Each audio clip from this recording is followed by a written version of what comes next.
අයිබෝවන් සුබදෑසනක් වාසනාවන්ත දවසක් සියලු දෙනාටම ප්‍රාර්ථනා කරනවා. අද ජූලි මාසයේ 17 වෙනිදා ඉරිදා දවසේ සතියග පත්තරමේන්තුව අපි ආරම්භ කරන්න සූදානම් වන්නේ. අද ජාතික පුවත්පත්වල බොහෝ තොරතුරු තිබෙනවා. පසුගිය සතියාන්තයේ තොරතුරු, ඒ වගේම යාවත් කාලීන තොරතුරු රැසක් එක්ක අපි ඔබත් එක්ක කතා බහ කරන්න සූදානම්. දේශපාලන කරලිය, දේශපාලන වේදිකාව, දේශපාලන උණුසුම් තොරතුරු රැසක් ඊයේ දවස වන විට අපිට ඉදිරිපත් කරන්න පුළුවන්කම ලැබුණා. ඒ තොරතුරුත් එක්ක අපිට අද දවසේ යන්න පුළුවන්. ඒ වගේම ජාතික පුවත්පත්වලත් පසුගිය සතියේ හිටපු ජනාධිපතිවරයා ගෝඨාභය රාජපක්ෂ මහතා දුරෙන් ඉවත් වීම ඇතුළු කරුණු ගණනාවක් තුලින් දේශපාලන වේදිකාව උණුසුම් වෙලා තිබෙනවා. මේ තොරතුරුත් එක්කම අද විවේකී දවසක් වුණත් ඔබ තවමත් තෙල් පෝලිම් වල ඇති. ඒ වගේම ගෑස් ප්‍රශ්නය තාම තියෙනවා. ඒ වගේම භූමි තෙල් ටික හොයාගන්න විවේකී දවසක් වුණත් මේ පෝලිම් වලට ඔබට යන්න සිදු වෙනවා ඇති. කොහොම වුණත් අද මේ සියලු තොරතුරුත් එක්ක අපි කතා බහ කරන්න සූදානම්. ජාතික පුවත්පත්වල වාර්තා කරන තොරතුරු අද තොරතුරු ඉදිරිපත් කරන්න මාත් එක්ක ඉන්නේ නජිත් සුබදෑසනක්. සුබදෑසනක් සමීර. වාසනාවන්ත ජයග්‍රාහී දවසක් හැම දිනෙකටම අපිත් එක්ක එකතු වෙන සතියක පත්තරමේන්තුව අද දවසෙත් අපි සුපුරුදු විදිහටම ඔබ වෙනුවෙන් අරගෙන ආවා. විශේෂයෙන්ම දැන් ඊයේ දවසේ අර සමීර කියපු කාරණාවත් තෙල් පෝලිම් වල දැන් ඉස්සරහට මේ තත්ත්වය කොයි විදිහට වෙනස් වෙයිද ඊයේ දවසේ අපි දැක්කා. කංචන විජේසේකර ඇමතිතුමා අලුත් ෆුවල් පාස් එකක් හඳුන්වලා දෙනවා. මුල් පැය කිහිපේ අපි දැක්ක ටිකක් අධික තදබදයක් තිබ්බ අන්තර්ජාලය ඔස්සේ මේ ඇප් එකට නැත්තම් මේ යෙදවුමට පිවිසෙන්න. හැබැයි ඊට පස්සේ රාත්‍රියේ වෙනකොට යථා තත්ත්වයට පත් කරලා තිබ්බා.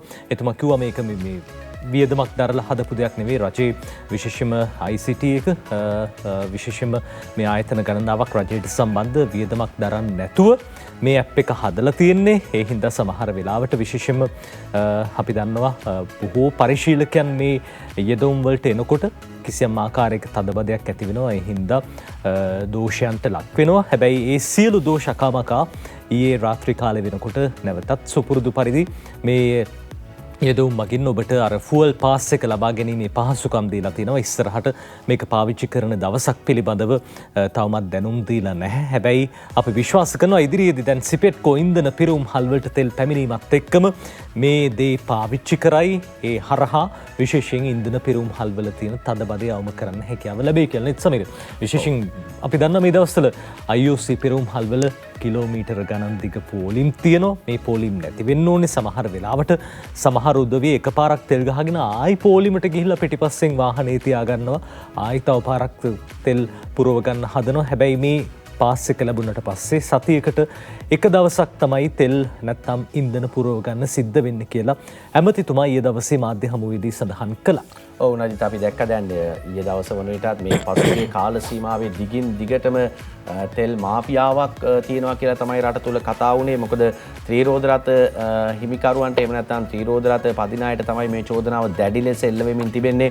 මොකද තෙල් ටික පුරවගෙන ගිහිල්ලා ආයිමත් තෙල් ටික ඇදලා ආයි පෝලිමට ඇවිල්ලා ඉන්නවා. ඒ අනුව තෙල් ලීටරයක් දැන් එළියේ කළු කඩේ විකුණන්න තියෙනවා රුපියල් 3000 සීමාවට ගිහිල්ලා තියෙනවා කියලා තමයි නජිත් තොරතුරු වාර්තා වෙන්නේ. ඉතින් මෙහෙම කරන අය පිළිබඳවත් මේ තරම් රට තුළ ආර්ථිකය පිළිබඳ ගැටලුවක්, ඒ වගේම අනිකුත් කරුණු කාරණාත් එක්ක මිනිස්සු පීඩිතව ඉන්න වෙලාවක රුපියල් 3000ක මුදලකට තෙල් ලීටරයක් අලෙවි කරන පුද්ගලයන් පිළිබඳව තොරතුරු වාර්තා වෙනවා.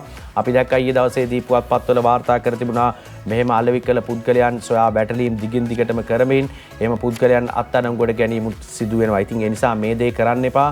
ඔබට පාරිභෝගික අධිකාරියෙන් එහෙම නැත්නම් වෙනත් බැටලීම් අංශ වලින් ඔබ අත්අඩංගුවට ගන්න පුළුවන්. ඒ වගේම තෙල් කලවම් කරලා විකුණන කාරණා මේ සියල්ලම තොරතුරු වාර්තා වෙමින් තිබෙනවා. අපි සූදානම් අද ඉරිදා දවසේදී පුවත්පත් තොරතුරු වලට යන්න කලින් අපි හැමදාම වගේ පොතක් පිළිබඳව ඔබේ වන පොතක් පිළිබඳව තොරතුරු වාර්තා කරනවා. නජිත් සූදානම් මේ ගැන කියන්න අද දවසේ. ඔසමීර ඉඩ ලැබෙන හැම මොහොතකම අපි සූදානම් ඔබට මේ අලුත් පොත් ගැන කියන්න. අද කියන්න හදන්නෙත් බොහොම විශේෂ පොතක් ගැන. මේ පොත නම් කරලා තියෙන්නේ ටිකක් වෙනස් නමකින් සහස්රංසි කියලා තමයි මේ පොත නම් කරලා තියෙන්නේ. සහස්රංසි අර ඔබට කියව ගන්න අමාරු ඒක පාට මේ බැඳි අකුරු තියෙන්නේ සහස්රංසි. රන්දික කඩවතාරච්චි තමයි මේ පොත රචනා කරන්නේ. රන්දික පිළිබඳව කියනකොටත් ඔහු තරුණ ලේඛකෙක්. රන්දික මේ පොතේ පෙරවදන මෙහිම ලියනවා. සහස්රංසි ලියන්නටත් පොත් ලැබුණේ මුහුණු පොතිනි. බිසෝ නමින් මහත් පාඨක ආකර්ෂණයක් දිනා ගනිමින් මුහුණු පොතේ Facebook එකේ ලියබුණු නවකතාව තමයි මේ විදිහට පොතක් බවට පරිවර්තනය වෙන්නේ. අතීතයේ ඈතට ගිය බොහෝ කලක පිටිසර ග්‍රාමයක සිදුවූ එක්තරා ගුප්ත කතාවක් සහස්රංශය තුලින් විද්‍යාමාන වේ. මෙම නවකතාව ලිවීමේදී හෙවණැල්ලමින් පසුපස සිටින මගේ දයාබරම්මාත් ලොකු අයියා හා පොඩි අයියාත් ආදරෙන් සිහිපත් කරමි කියලා රන්දික කඩවතාරච්චි ඒ විදිහට ලියනවා. ඉස්සර නම් සමීර අපි දැක්කේ පත්තරවල කොලම් විදිහට මේ නවකතා ලියවෙනවා. හැබැයි පත්තරවල ලියවෙන මේ නවකතා ඊට පස්සේ පොත් බවට පත් වෙනවා. දැන් පත්තරවල වැඩි වශයෙන් ලියවෙන්නේ නැහැ. දැන් ලියවෙන්නේ Facebook එකේ මුහුණු පොතේ ඒ විදිහට මුහුණු පොතේ පළවෙච්ච බිසෝ නමින් පාඨක ආකර්ෂණය දිනාගත්තේ කතාව සහස්රංශි නමින් පොතක් විදිහට එළි දකින්නවා. පසුවදන ශාන්ති දිසානායක මෙහිම ලියනවා. කාලයේ නිරන්තර හා නොනවතින පියාසැරියෙන් අතීතයට එක් වූ ගුප්ත ශාස්ත්‍රික බලමහිමේ යළිගෙන හැරපාමින් රන්දික කඩවතාරච්චි සිය නිර්මාණශීලීත්වය අපූර්වට විදහා පායි. නැවුම් තේමාවක් ඔස්සේ දශක ගණනාවක් ආපස්සට අප කැටිව යන මේ තරුණ ලේඛකයා ඒ විචිත්‍ර හා මායාමය අභිරහස් අතර පාඨකයා සැහැසි ලෙස අතරමං කර දමයි කියලා ඒ පසුවදන ඒ විදිහට ලියවෙනවා. විශේෂයෙන්ම මේ ගුප්ත ශාස්ත්‍රයට ඇලුම් කරන ඔබට අපි ආරාධනා කරනවා කියවන්න. ඔවුන්ට විතරක් නෙවෙයි මේ ගුප්ත ශාස්ත්‍රයට ඇලුම් කරන නොකරන ඕන කෙනෙක්ට මේ පොත කියවන්න හැකියාව තියෙනවා.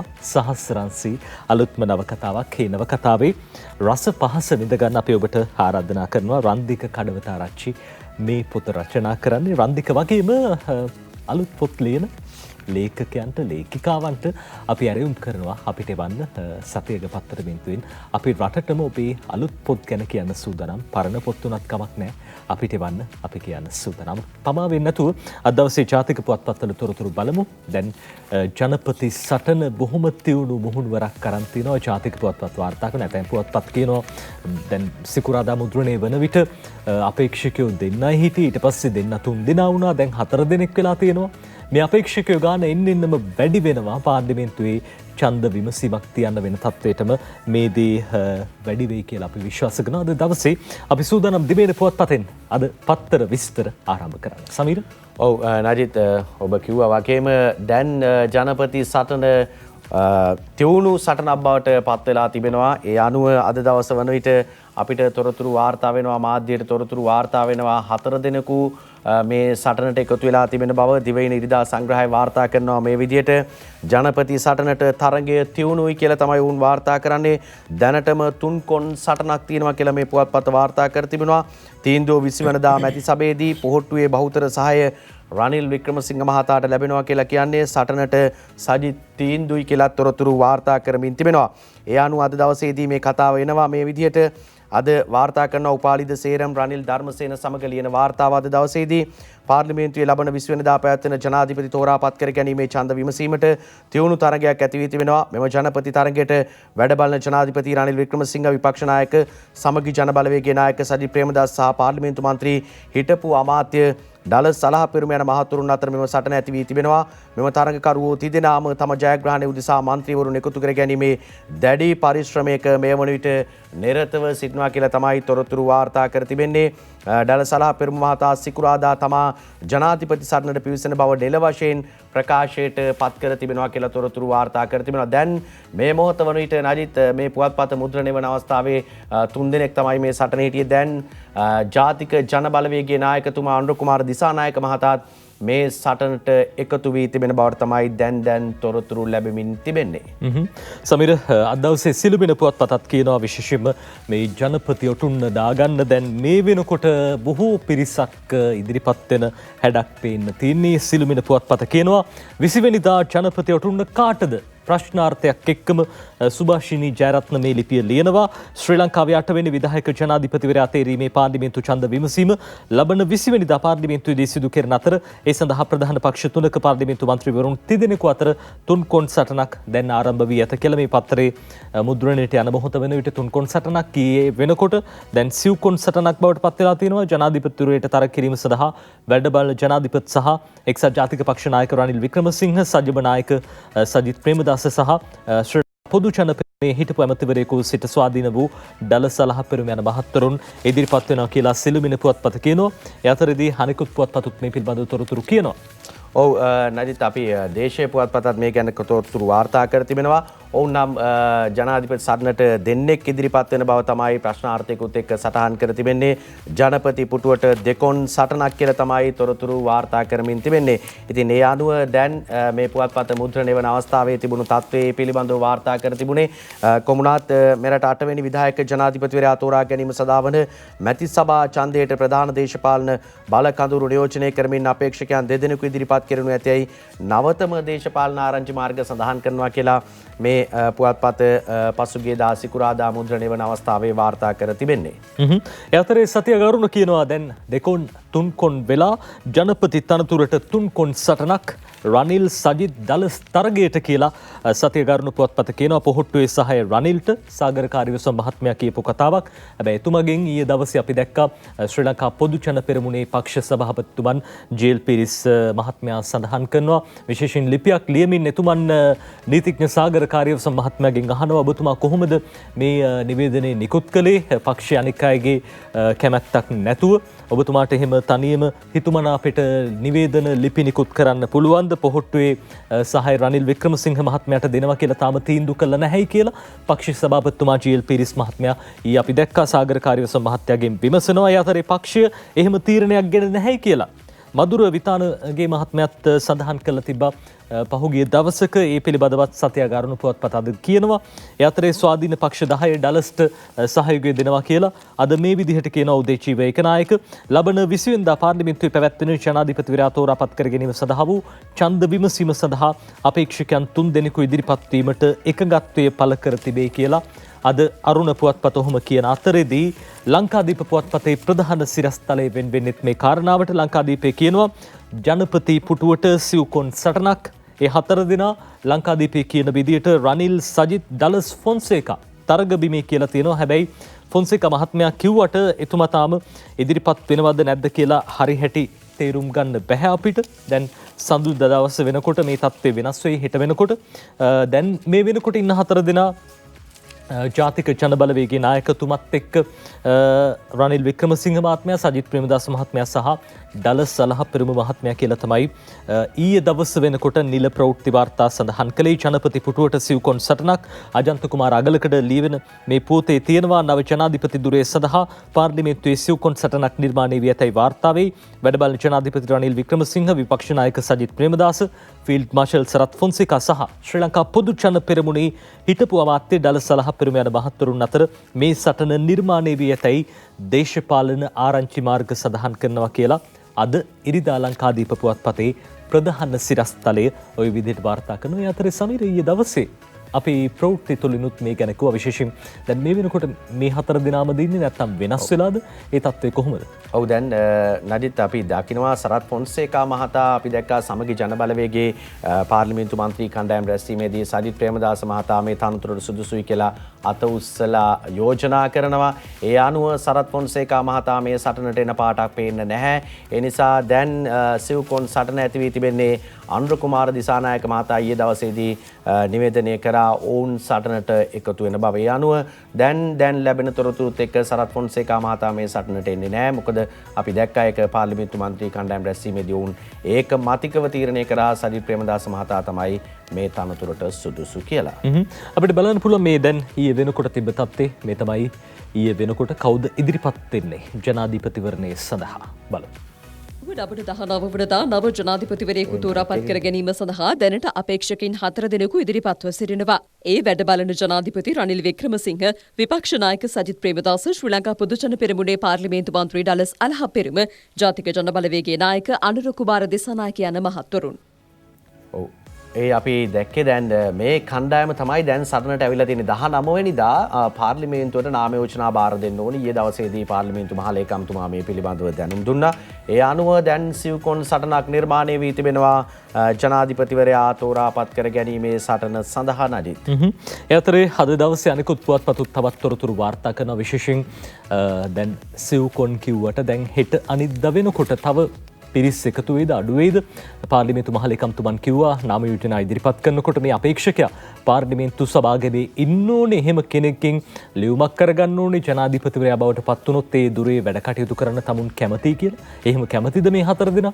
ඒ පිළිබඳවත් ප්‍රශ්නයක් තියෙනවා, අභියෝග ගණනාවක් තියෙනවා මේ ඉදිරි ජනාධිපතිවරයෙක් හමුවේ අගමැතිවරයෙක් හමුවේ. ඉතින් මේ සියලු වගකීම් දරන්න මේ පිරිස් සූදානමින් ඉන්නවද? අපිට හරියටම මේ ගැන ඔබට කියන්න වෙන්නේ 19 වෙනිදායින් පස්සේ. කෙසේ වෙතත් අද ජාතික පුවත්පත් මේ විදිහට තොරතුරු වාර්තා කරන දේශීය පුවත්පතත් තොරතුරක් වාර්තා කරනවා. ඔව් නඩි දැන් දේශය කියන්නේ මේ ජනාධිපති සටන එහෙම නැත්නම් පාර්ලිමේන්තුවේදී පවත්වන්නේ 225 අතරින් තමයි කෙනෙකු තෝරාපත් කරගන්න දැන් සිදු වෙලා තිබෙන්නේ. 69 ලක්ෂයක් ඡන්දගත් මහ ජනතාවගේ ඡන්දයෙන් තේරීපත් වුණු ජනාධිපතිවරයා තමන්ගේ දුරෙන් ඉවත් වී තිබෙනවා. ඒ අනුව තමයි දැන් 225 අතරට ගිහිල්ලා තියෙන්නේ මේ නව ජනාධිපතිවරයා තෝරාපත් කර ගැනීම. වැඩ බලන ජනාධිපතිවරයෙක් ඉන්නවා රනිල් වික්‍රමසිංහ මහතා. මේ නව ජනාධිපතිවරයා කොහොමද තෝරාපත් කරගන්නේ කියන කාරණේ තමයි දැන් තියෙන්නේ. මේ දේශීය වාර්තා කරන්නේ මේ කතාව නව ජනපති තේරීම රහස් මනාප ක්‍රමයට සිද්ධ වෙනවා කියලා වුන් කියනවා. අභිනව ජනාධිපතිවරයා තෝරා ගැනීම සඳහා ලබන 20 වෙනිදා පාර්ලිමේන්තුවේ පැවැත්වෙන ඡන්ද විමසීම මනාප ක්‍රමය අනුව පැවැත්වෙනු ඇතැයි වාර්තා වෙනවලු. 1981 අංක 2 දරන ජනාධිපතිවරයා තෝරා ගැනීමේ විශේෂ විධිවිධාන පනත අනුව මෙම ඡන්දය සංවිධානය කරන බව පාර්ලිමේන්තු ආරංචි මාර්ග කියයි. මෙම ඡන්දය රහස් ඡන්දයක් වීමද විශේෂත්වයක් කියලා තමයි දේශීය පුවත්පත අද දවසේදී තොරතුරු වාර්තා කර තිබෙන්නේ. ඒට හේතු වී ඇත්තේ ඔවුන් දේශපාලන වශයෙන් බරපතල ලෙස ඇතිව තිබෙන කලකිරීම කියලා සඳහන් කරලා තිබෙනවා මේ කතාවත් එක්කම. ඉතින් දැන් කොහොම වුණත් දැන් එන්නම සටන තියුණු අතට හැරී තිබෙනවා. අපිට ආරංචි වෙනවා නඩි දැන් තොරතුරු ලැබෙනවා. മന്ത്രിවරු මිලදී ගැනීම සිදු වෙනවා. අපි දැක්ක වැඩ බලන ජනාධිපතිවරයා පවා සඳහන් කරලා තිබුණා മന്ത്രിවරුන්ට බලපෑම් එල්ල වෙන තියෙන ඉඩකඩ වැඩි. ඒ අනුව මේක රහස් ඡන්දයක් බවට පත් වෙනවා කියලා. ඉතින් ඒ නිසා දැන් මන්ත්‍රීවරුන්ට ආයමත් ඉල්ලුමක් ඇවිල්ලා තියෙනවා පාර්ලිමේන්තුවේ රැඳී සිටින. ඔවුන්ගේ ඉල්ලුම පිළිබඳව පසුගිය කාලේ යම් ආකාරයකට ඔවුන් ගණන් ගත්තේ නැහැ. මොකද මේ අරගලයත් එක්ක පාර්ලිමේන්තු මන්ත්‍රීවරුන් ටිකක් බයෙන් පැත්තකට වෙලා හැංගිලා හිටිය කාලයක්. මොකක්ද උනේ කියලා දන්නෙත් නැහැ. ඔවුන් පාරට ආවේ නැහැ. මිනිස්සු හම්බෙන්න ගියේ නැහැ. ඉතින් දැන් මෙන්න අලුත් අවස්ථාවක් ඇවිල්ලා තියෙනවා පාර්ලිමේන්තුවේදී ඔවුන්ට කාර්ද ඡන්දේ පාවිච්චි කරන්න කියන කාරණේ පිළිබඳව. මේ ඡන්දේ පාවිච්චි කරන්නේ කාර්ද නිසි ආකාරයෙන් ඡන්දේ භාවිතා වෙනවද? මේ සියල්ල ජනතාව අවධානයෙන් ඉන්නේ. මොකද මිනිස්සුන්ට තියෙන ප්‍රශ්නේ තමයි ජනාධිපති කෙනෙක් පත් කර ගැනීමටත් වඩා Tamanගේ ප්‍රශ්න ටිකට විසඳුම් ලැබෙනවද? මේ විසඳුම් කොයි වෙලාවෙද ලබා ගන්න පුළුවන්කම ලැබෙන්නේ? කොයි වෙලාවෙද තෙල් පෝලිම් ඉවර කරගන්න පුළුවන්? ගෑස් ටික කොහොමද ලැබෙන්නේ? මෙන්න මේ ප්‍රශ්න ටික තමයි මිනිස්සුන්ට තියෙන්නේ. ඉතින් මේවා හරියාකාරව විසඳන්න පුළුවන් කෙනෙක් පත් කරගන්න තමයි ඔබ සියලු දෙනාට ආරාධනා කරන්නේ ජනතාව. යතරේ ලංකාදීප පුවත්පත කියන කාරණාවකට අපි යනවා. ලංකාදීපේ කියනවා දැන් විශේෂයෙන්ම අපි දැක්ක පහුගිය දවස්වල නිකුත් වෙච්ච නිවේදන ශ්‍රී ලංකා පොදු ජන පෙරමුණ පාර්ශවයෙන් ඒ වගේම අනෙකුත් පක්ෂවලින් විවිධ නිවේදන එළියට ආවා. ඉරිදා ලංකාදීපේ කියනවා මෙහෙම නිවේදනයක් පාදක කරගනිමින් ලී වෙච්ච පුවතක් රනිල්ට සහාය ගන්න එජාපේ පොහොට්ටුව සමග කතා කියලා අද මේ විදිහට ලියවෙනවා. දැන් විවිධ සහයන් ලබා ගන්න විවිධ කණ්ඩායම් වලින් ඉදිරි ජනාධිපතිවරයාව පත් කරගන්න අවශ්‍ය සහාය ලබා ගන්න සාකච්ඡා පැවැත්වෙනවා. දයාසිරි ලියනගේ ලියන්නේ ගෝඨාභය රාජපක්ෂ මහතාගේ ඉතිරි ජනාධිපති දුර කාලය වෙනුවෙන් රනිල් වික්‍රමසිංහ මහතා පත් කිරීමට පාර්ලිමේන්තුවේ බහුතරය ලබා ගැනීම සඳහා එක්සත් ජාතික පක්ෂයේ ප්‍රබලයන් මේ දිනවල පොහොට්ටුවේ මන්ත්‍රීවරුන් සමග වෙන්ව සාකච්ඡා කරන බවට තොරතුරු වාර්තා වෙනවා කියලා රනිල් මහත්තයත් එක්ක ඉන්න වැඩබලන ජනාධිපතිතුමාගේ පක්ෂය එක්සත් ජාතික පක්ෂයේ සෙසු නියෝජිතයන් සියලු දෙනා දැන් මේ වෙනකොට සාකච්ඡාවලට බැහැලා පොදු ජන පෙරමුණේ වගේම අනෙකුත් පක්ෂත් එක්ක සාකච්ඡා පවත්වනවා කියන කාරණාව තමයි විශේෂයෙන් සඳහන් වෙන්නේ. මේ රනිල් වික්‍රමසිංහ මහත්මයාට සහාය ගන්න ලබන සතිය වන විට රටට නව ජනාධිපතිවරයෙක් හා අගමැතිවරයෙක් පත්වීමට නියමිතයි. ගෝඨාභය රාජපක්ෂ මහතා ජනාධිපති තනතුරෙන් ඉවත් වීමේ ලිපිය කතානායකවරයාට බාර දීලා දින 3ක් ඇතුළත පාර්ලිමේන්තුව රැස් කර ඒ බව දැනුම් දෙන්න ඕනේ. ඒ බව දැනුම් දුන්න දැන් පාර්ලිමේන්තුව රැස් කළා.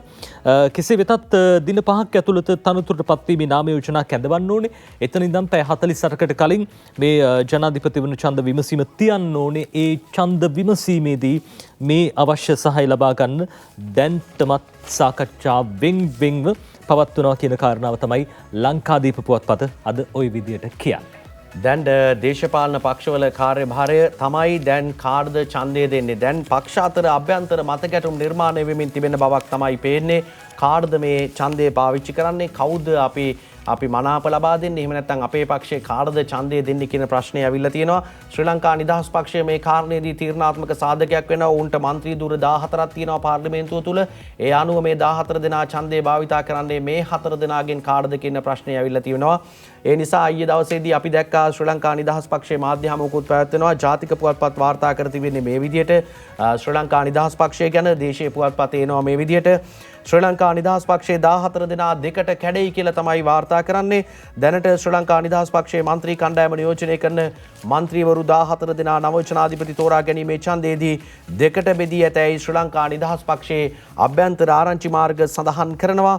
දැනටමත් රජය සමග එක්ව සිටින සුරේන් රාගවන් සහ ශාන්ත බණ්ඩාර මන්ත්‍රීවරුන් දෙදෙනා පොහොට්ටුවේ තීරණය අනුව ක්‍රියා කරනු ඇතැයි වාර්තා වී තිබෙනවා. ඒ අතර නිමල් සිරිපාල, මහින්ද අමරවීර, චාමර සම්පත් සහ ජගත් පුෂ්පකුමාර යන මන්ත්‍රීවරුන් වැඩ බලන ජනාධිපති රනිල් වික්‍රමසිංහ මහතා සමග එකඟතාවක් ඇති කර ගැනීමට සාකච්ඡාවක් ආරම්භ කර ඇතැයි ශ්‍රී ලංකා නිදහස් පක්ෂ අභ්‍යන්තර ආරංචි මාර්ග සඳහන් කරනවා කියලා තමයි කියන්නේ. අපි බලමු තව ඉස්සරහට අපිට පුළුවන්කම තියෙනවා ඔබට පෙන්වන්න ශ්‍රී ලංකා නිදහස් පක්ෂයේ ඊයේ දවස වන විට තිබුණු මතය මොකක්ද කියලා. ඊට කලින් අපි යනවා තව කතාවක් දේශීය පුවත්පත්වල වාර්තා කරනවා. ජනපති තේරීම පිරිසක් ඡන්දය නොදෙන හැඩයි කියලා තමයි තොරතුරු වාර්තා කරන්නේ. එළඹෙන 20 වෙනිදා පැවැත්වෙන නව ජනාධිපති තෝරා ගැනීමේ පාර්ලිමේන්තු ඡන්දය සඳහා පිරිසක් සහභාගී නොවී සිටීමට තීරණය කර ඇති බව විශ්වාස කටයුතු ආරංචි මාර්ග සඳහන් කරනවලු. 225 අය පාර්ලිමේන්තුවට එන්නෙත් නැහැ කියලා තමයි මේ කියන්නේ. එයට හේතු වී ඇත්තේ ඔවුන් දේශපාලන වශයෙන් බරපතල ලෙස ඇතිව තිබෙන කලකිරීම බව දැනගන්නට තිබෙනවා. කෙසේ වෙතත් එම පිරිසට ජනාධිපති ධූරය සඳහා තරඟ කරන්නන් විසින් මේ වනටත් පෞද්ගලිකව හමු වෙන්නට පටන්ගෙන ඇති බව එම ආරංචි මාර්ග සඳහන් කරනවලු. දැන් කලකිරීන්න අයගේ ගෙවල් වලට ගිහිල්ලා ජනාධිපති සටනට ඉදිරිපත් වෙලා ඉන්න අපේක්ෂකයෝ 4 දෙනා ඔවුන් සොයාගෙන යන්න පටන් අරන් තියෙනවා කියලා තමයි මේ තොරතුරු කියන්නේ. දැන් අදිත් අලුත් දේශපාලන ප්‍රවණතාවයක් දැන් එන්න හදනවා ආයිමත්. ඒ තමයි දැන් මේ සටන දේශපාලන පක්ෂ අතර වගේම තමන්ට වසර 2කටත් වැඩි කාලයක් ජනාධිපති ධූරයක් ලැබෙන්න යන්නේ 225 දෙනා අතරින් තෝරාගෙන මහජන ඡන්දයකින් නොවේයි. රැස්වීම් වලට ගිහිල්ලා කතා කරලා දිවා රෑ මහන්සි වෙලා එහෙම ගන්න තියෙන අවස්ථාවක් නෙවෙයි මේක. අර සමහරවිට මේ සමීර කෝටි ගණන් මුදල් වියදම් කරන්න ඕනේ නැහැ. නැවත ජනාධිපතිවරණයක් පවත්වනවා නම් සමහර විට මේ ප්‍රචාරණ වියදම් වලට සෑහෙන්න මුදලක් වියදම් කරන්න සිද්ධ වෙනවා. ජනාධිපතිවරයෙක් විදිහට පත් වෙන එක ලේසි පහසු කටයුත්තක් නෙවෙයි. අති විශාල ප්‍රචාරණයක් අවශ්‍යයි. ඉස්සර නම් ওই බත් පැකට් එක රුපියල් 10,000 කොළ එහාට මෙහාට විසික් වෙනවා. හැබැයි එහෙම නොවි පාර්ලිමේන්තුව ඇතුලේ මේ මහජන නියෝජිතයන්ගේ ඡන්දෙන් තමයි දැන් ජනාධිපතිවරයෙක් තෝරපත් කරගන්නේ. දැන් මේ සමගි ජනබලවේගයේ පාර්ශවයෙන් කියන කාරණාවක් සමීර ඔවුන් කියනවා දැන් රටේ ජනාධිපතිවරයාත් නැත්තම් අගමැතිවරයාත් නැත්තම් මුදල් ඇමතිවරයාත් නැත්තම් ඊළඟට සුදුසු කෙනා විපක්ෂ නායකවරයා ජනාධිපති දුරේට. ඒ නිසා අපේ ජනපති අපේක්ෂකයා සජිත් කියලා සමගි ජනබලවේගය ප්‍රකාශ කරලා තියෙනවා. අද සිළුමිණ පුවත්පත ඒ ගැන කියනවා. ඉම්තියාස් බාකිර් මාකර් මහත්තයා එතුමා කියන කතාව සමගි ජනබලවේගයේ සහ විපක්ෂ නායක සජිත් ප්‍රේමදාස මහතා ජනාධිපති දුර අපේක්ෂකයා වශයෙන් ඉදිරිපත් කිරීමට සිකුරාදා රැස් වූ පාර්ලිමේන්තු කණ්ඩායම දැන් මේ වෙනකොට සාකච්ඡා කරලා තියෙනවා. ඒ සාකච්ඡා සාර්ථක බවද ඔවුන් සඳහන් කළ තියෙන විවිධ කණ්ඩායම් සමග සමගි ජනබලවේගයේ සාකච්ඡා කළා කියලා ඉම්තියාස් බාකිර් මාකර් මහත්තයා කියලා තියෙනවා. එතුමා කියනවා විපක්ෂ නායකයා යනු ජනාධිපති අගමැති සහ මුදල් ඇමති ඉවත් වීමෙන් පසුව රට බාර ගැනීමට සුදුසු විකල්ප නායකයා බවට ජාත්‍යන්තර හා ජාතික පිළිගැනීම බව එතුමා ප්‍රකාශ කරලා තියෙනවා. ඒ අනුව සජිත් මහත්තයාව ජනාධිපති අපේක්ෂකයා බවට ඉදිරිපත් කරනවා කියලා සජ්ජබය පාර්ශවෙන් කියලා.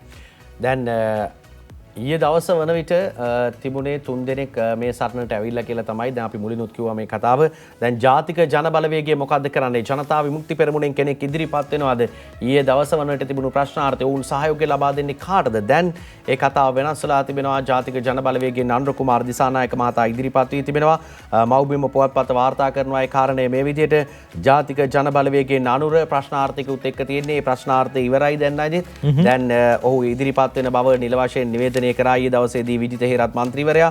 අපි යනවා ඒ කතාව මේ විදිහට වාර්තා වන්නේ ජනාධිපති පුරාපාඩුවට නාම යෝජනා ඉදිරිපත් කිරීමට ජාතික ජන බලවේගයේ නායක අනුර කුමාර දිසානායක මහතා ඉදිරිපත් වීමට බොහෝ ඉඩකඩ පවතින බව විශ්වාසනීය දේශපාලන ආරංචි මාර්ග සඳහන් කර තිබෙනවලු. මේට පෙර ජාතික ජන බලවේගයේ නායක අනුර කුමාර දිසානායක සහතික කොට තිබුණේ රටේ අර්බුදයේ විසඳීම් වෙනුවෙන් සහ ජනතාව වෙනුවෙන් රට බාර ගැනීමට කිසිසේත්ම තමා පසුබට නොවන බවයි. මේ අනුව බොහෝ විට අනුර කුමාර දිසානායක මන්ත්‍රීවරයාගේ නමද නාම යෝජනා සඳහා ඉදිරිපත් වීමට ඉඩකඩ තිබෙන බව තමයි තොරතුරු වාර්තා කර තිබෙන්නේ. ඒ ජාතික ජන බලවේගයේ පැත්තෙන් එන කතාව ඊළඟට අපි සමගී ජන බලවේගයේ කතාව අපි කිව්වා. සජිත් ප්‍රේමදාස මහතා මේ සටනට එකතු වෙන බව, මේ සටනට ඉදිරිපත් කරන බව. හැබැයි කිරියල්ල මහතා තව කතාවක් ඒත් එක්කම කියනවා විපක්ෂයේ පක්ෂවලට එකඟතාවක් නැහැ, එක මතයක් නැහැ කියලා කතාවක් එනවා. නිර්මාණී ගුණරත්න ලියන වාර්තාව අද දවසේදී සම්මුතියකින් ආණ්ඩුවේ ප්‍රධාන නිලතලවලට සුදුසු පුද්ගලයන් පත් කරගත යුතුයි යන මතේ ප්‍රධාන විපක්ෂය සිටියත් අනිත් පක්ෂය එහෙම නැහැ කියලා තමයි මේ එන්නේ. විපක්ෂයේ අනිකුත් කණ්ඩායම් නියෝජනය කරන ඇතමුන් එම මතයේ නොසිටින නිසා එම අදහස අත්හැරගත් බව විපක්ෂයේ ප්‍රධාන සංවිධායක සමගී ජන බලවේගයේ පාර්ලිමේන්තු මන්ත්‍රී ලක්ෂ්මන් කිරියල්ල මහතා පැවසීය. විපක්ෂය ඇතුළු සියලු විද්වතුන්ගේ මතය සර්වපාක්ෂික ආණ්ඩුවක් පිහිටුවීම වුවත් ශ්‍රී ලංකා පොදු ජන පෙරමුණ නියෝජනය කරන මන්ත්‍රීවරුන් සර්වපාක්ෂික ආණ්ඩුවක් පිහිටුවීමට එකඟතාවක් නැතයිද ඔහු සඳහන් කර තිබෙනවා. ඒ අනුව අපි උත්සාහ කළේ පක්ෂ නායක රැස්වීමට කලින් විපක්ෂයේ මන්ත්‍රීවරු නැවත රැස්වලා කලින් ගත අදහසේ තවම ඉන්නවාද බලන්න. ඒත් එම කණ්ඩායම් කිහිප දෙනෙක් කලින් ගත මතේ හිටියේ නැහැ. කොටින්ම විපක්ෂයේ සම්මුතියක් ඇති කරගන්න බැරි වුණා කියලා තමයි කියන්නේ. විපක්ෂය කියන්නේ සමගී ජන බලවේගයේ මන්ත්‍රීවරු නෙමෙයි. අනිකුත් පක්ෂවල ඉන්න මන්ත්‍රීවරු, විපක්ෂයේ පැත්තේ වාඩි වුණු මන්ත්‍රීවරුන් කිහිප දෙනෙක්. ඉතින් අපි කතානායකතුමාට යෝජනා කරන්න හිටියේ විපක්ෂයේ අදහස අපි සම්මුතියකින් මේ රටේ නිලතලවලට කෙනෙක් ඉදිරිපත් කරනවා කියලා. ඒත් එම සම්මුතිය ගන්න බැරි වුණු නිසා අපි ඒ අදහස අත්හැරියා කියලා තමයි ලක්ෂ්මන් කිරියල්ල මහතා කියන්නේ. විපක්ෂයේ කට්ටිය එකට තියාගන්න බැහැ කියලා මේ කියන්නේ. ඉතින් විපක්ෂයේ ප්‍රධාන දේශපාලන ධාරාව තමයි සමගී ජන බලවේගය. සමගී ජන බලවේගයේ කට්ටියට තාමත් හරියට විපක්ෂය එකතු කරගන්න බැරි වෙලා තියෙනවා. ඉතින් ඒ නිසා විපක්ෂ කණ්ඩායම් දැන් වෙනත් ආකාරයකට Tamanගේ අදහස් ප්‍රකාශ කරමින් සිටින බව තමයි පෙනී යන්නේ. ඒ අතර සමීර අපි දැක්ක ඊයේ දවසේ අපි ප්‍රවෘත්ති තුලිනුත් ඔබට කිව්වා සමගී ජන බලවේගය අර්ශවෙන් කිරියල්ල මහත්මයා මාධ්‍ය හමුවක් තියෙනවා. එතුමා සඳහන් කරනවා දැන් එතුමාගේ අපේක්ෂකත්වය විශේෂයෙන්ම එතුමන්ලගේ පක්ෂයේ අපේක්ෂකත්වය සජිත් ප්‍රේමදාස මහත්මයාට දීලා තියෙන. ඒ අතරේදී එක්සත් ජාතික පක්ෂයේ වත්මන් වැඩබලන ජනාධිපතිතුමන් රනිල් වික්‍රමසිංහ මහත්මයාව අපේක්ෂකයා විදිහට ඉදිරිපත් කරන්න සූදානම්. ඒ අතරේදී ජාතික ජන බලවේගයේ අනුර කුමාර දිසානායක මහත්මයාව ඉදිරිපත් කරන්න සූදානම්. මේ ඊයේ දවසේ මාධ්‍ය හමුවලදී පළ කරපු අදහස්. මට ඉතා පැහැදිලිව එක දෙයක් කියන්න පුළුවන්. එතුමා නම වන විධායක ජනාධිපතිවරයා නම් ශ්‍රී ලංකාව ඉතාම ඉහළ තැනක මේ ආසියාවේ ඔසවලා තබයි. ඒ වගේම ලෝකයේ ඉහළ තැනක ඔසවලා තබයි. සැකයක් තියාගන්න එපා, අවිශ්වාසයක් තියාගන්න එපා. වසර 50ක එතුමාට පළපුරුද්දක් තිබෙන දේශපාලන නායකයෙක්. සජිත් ප්‍රේමදාස මැතිතුමා අනිවාර්යයෙන්ම 20 වෙනිදා තරඟ කරනවා ජනාධිපති ධූරයට. එතුමා තරඟ කරනවා. අදත් පාර්ලිමේන්තු කණ්ඩායම රැස් වුණා. පාර්ලිමේන්තු කණ්ඩායම ඒකත් අධ්‍යයනය කෙරුවා. එතුමා ඉදිරිපත් විය යුතුයි කියලා. 20 වෙනිදා පැවැත්වෙන ජනාධිපතිවරයා තීරීමේ ඡන්දෙදී ඔබ සියලු දෙනාගේම සහයෝගය ලැබෙනවා නම් ඔබ සියලු දෙනාත් එක්ක අත්වැල් බැඳගෙන සර්වපාක්ෂික කැබිනට් මණ්ඩලයක් පත් කරලා ජනාධිපතිවරයා විදිහට රටේ නායකත්වයකින් බාර අරගෙන මේ රට ගොඩ ගැනීම සඳහා අපේ පක්ෂ නායක අනුර දිසානායක සහෝදරයා සූදානම්. අපි ජාතික ජන බලවේගයේ විදිහට ඒ සඳහා සූදානම් කියන පණිවිඩය සියලු දෙනා වෙතම ලබා දෙනවා. ඊයේ දවසේ පළවෙච්ච අදහස් ඔය අතරේ ශ්‍රී ලංකා නිදහස් පක්ෂය නියෝජනය කරන පිරිස අතරේදී අපි දැක්කා ශ්‍රී ලංකා පොදු ජන පෙරමුණේ නිවත් වෙලා ස්වාධීන වෙච්ච මන්ත්‍රී කණ්ඩායම ඔවුන්ගෙනුත් අපේක්ෂකයෙක් ඉදිරිපත් කරන ඩලස් සලහපෙරුම මහත්මයා. එතුමා කියන කතාව අද සිළුමිණ පුවත්පත වාර්තා කරනවා මේ විදිහට. එතුමා කියනවා මම ජනතාවගේ පැත්තේ. ඩලස් සලහපෙරුම මහත්තයා කියලා තියෙන්නේ ජනාධිපති දුරේට ඉදිරිපත් වීමට අපේක්ෂිත පාර්ලිමේන්තු මන්ත්‍රී ඩලස් සලහපෙරුම විසින් නිකුත් කර නිවේදනයක මේ බව සඳහන් වෙනවා. එතුමා කියනවා පාර්ලිමේන්තුවේ පැවැති පක්ෂ නායකයන්ගේ රැස්වීමේදී හිටපු ජනාධිපති ගෝඨාභය රාජපක්ෂයන්ගේ ඉල්ලාස්වීම තහවුරු කරන ලද අතර ඔහුගේ ඉදිරි දුර කාලය සම්පූර්ණ කිරීම සඳහා ව්‍යවස්ථානුකූලව පාර්ලිමේන්තුවේ පවත්වන ඡන්දයකින් අභිනව ජනාධිපතිවරයා තෝරාපත් කරගත යුතුයි. ශ්‍රී ලාංකේය ජනතාව ඉතිහාසයේ පෙර අත් නොදුටු දේශපාලන ආර්ථික හා සමාජීය ක්‍රියාකාරකම් රැසක් අත්විඳිමින් සංක්‍රාන්ති සමයක් ගත කරමින් සිටි ආර්ථික දේශපාලන අර්බුදයන් ඔස්සේ පැන නැගුණු ජනතා විරෝධී දේශපාලන බලාධිකාරීන් බිඳ දැමීමට සමත් වී ඇත. ඒ ආකාරයෙන් එතුමා සඳහන් කරනවා. එතුමා වැඩිදුරටත් කියනවා ඒ හේතුවෙන් මෙවන විට ජනතා අපේක්ෂාවන්ගේ දිශානතිය වෙනස් වී ඇත. මෙවැනි තත්ත්වයක් යටතේ මේ රට ජනතාව තවදුරටත් පීඩාවට අසීරුතාවට හෝ ඉච්ඡා බංගත්වයට පත්විය යුතු නැති බව මම තරයේ විශ්වාස කරමි. මෙරට ස්ථාපිත විශේෂම දේශපාලන පාඨකන්නාඩි වලින් බැහැරව සමස්ත පොදු ජනතා යහපත උදෙසා මෙන්ම ශිෂ්ට දේශපාලන සංස්කෘතියෙන් මෙරට ස්ථාපිත කිරීමේ අවංක චේතනාව පෙරදැරිව පාර්ලිමේන්තු සම්ප්‍රදාය හා ව්‍යවස්ථාවට අනුව යමින් දැනට පුරප්පාඩු වී ඇති රටේ විධායක ජනාධිපති ධුරය සඳහා තරඟ කිරීමට සූදානම් බව මම මෙරට ජනතාවට ගෞරවයෙන් දන්වා සිටින අතර ඒ සඳහා සාම්ප්‍රදායික බෙදීම් වලින් තොරව සාමකාමී දියුණු ශ්‍රී ලංකාවක් ගොඩනැගීමට අවංක අරමුණු කරගත් ජනහිතකාමී පාර්ලිමේන්තු මන්ත්‍රීවරුන්ගේ නොමන්ද සහාය අපේක්ෂා කරමි කියලා දල සලහ පෙරමුණු මහත්මයා එතුමාගේ නිවේදනය ඒ විදිහට අවසන් කරනවා. ඒ අතරදී අපි දැක්කා ශ්‍රී ලංකා නිදහස් පක්ෂයේ පාර්ශවයෙන් ඔවුන් මොනවද කියන්නේ අපිට බලන්නත් හැකියාව තියෙනවා. ඊයේ දවසේ මෛත්‍රීපාල සිරිසේන මහත්මයාත් මාධ්‍ය හමුවක් පවත්වමින් මේ බව සඳහන් කළා. අපිට බලන්න පුළුවන් එතුමා මොනවද කියන්නේ කියලා. ජනාධිපතිවරයෙකු තෝරාපත් කර ගැනීමේදී එකඟතාවයකට පැමිණීමට නොහැකි නම් ශ්‍රී ලංකා නිදහස් පක්ෂය කිසිදු අපේක්ෂකයෙකුට ඡන්දය දීමෙන් වැළකී සිටින බව එම පක්ෂය සඳහන් කරනවා. ශ්‍රී ලංකා නිදහස් පක්ෂය අපේක්ෂකයෙක් ඉදිරිපත් කරන්න තීරණයක් අරගෙන නැහැ. අපේක්ෂකයින් ගණනාවක් ඉදිරිපත් වෙලා ඉන්න අය ඒගොල්ලන්ට සාකච්ඡා කළා. රට සහ මහජනතාව වෙනුවෙන් එක තැනකට එන්න බැරි නම් අපි ශ්‍රී ලංකා නිදහස් පක්ෂය කිසිම අපේක්ෂකයෙකුට අපි ඡන්දය පාවිච්චි කරන්නේ නැහැයි කියන එක පැහැදිලිවම කියන්නට ඕනේ. අපි සම්පූර්ණයෙන් ඒ සියලුම අපේක්ෂකයින්ට ඡන්දය පාවිච්චි කිරීම අපි ප්‍රතික්ෂේප කරනවා. ඒ හිටපු ජනාධිපතිවරයා මෛත්‍රීපාල සිරිසේන මහතා දැක්වූ අදහස් තමයි අපි බැලුවේ. දැන් ශ්‍රී ලංකා නිදහස් පක්ෂයේ කණ්ඩායම් දෙකක් ඉන්නවා කියලා මුලින් පුවත්පත වාර්තා කර තිබුණා. 14 දෙනෙක් ඉන්නවා. 14 දෙනා දෙකට බෙදලා ඉන්නවා කියලා තමයි කියන්නේ. දැන් ඒ අතරේ ශ්‍රී ලංකා නිදහස් පක්ෂයේ මහලේකම්තුමා තව කතාවක් කියනවා. විපක්ෂ නායක අගමැති කරන්න කියලා ඉල්ලීමක් කරනවා. දැන් ජනාධිපති සරණ තමයි පැවැත්වෙන්නේ. දැන් මේ දෑසිරි ජයසේකර මහතා කියන්නේ තව කතාවක්. ඒ තමයි විපක්ෂ නායකවරයා අග්‍රාමාත්‍ය ධූරයේ බලය ලබා දීම මේ අවස්ථාවේ කළ යුතු හොඳම දේයයි ශ්‍රී ලංකා නිදහස් පක්ෂයේ මහලේකම් දෑසිරි ජයසේකර මහතා සඳහන් කර තිබෙනවා. විකල්ප ආණ්ඩුවක නායකයා ලෙස විපක්ෂ නායකවරයා පිළිගැනෙන නිසා ඔහු අග්‍රාමාත්‍ය ධූරයට පත්විය යුතුයයි දේශපාලන ලෝකයේද කතා බහක් ඇති වී තිබෙන බවද ඔහු සඳහන් කර තිබෙනවා. ඔහුට එම තනතුර දැරීමේ හැකියාවක් තිබේද නැද්ද යන්න විමසීමට පෙර ඔහු ඒ තනතුරට පත් කර ගැනීම කළ යුතුයයි මහලේකම්වරයා සඳහන් කර තිබෙනවා.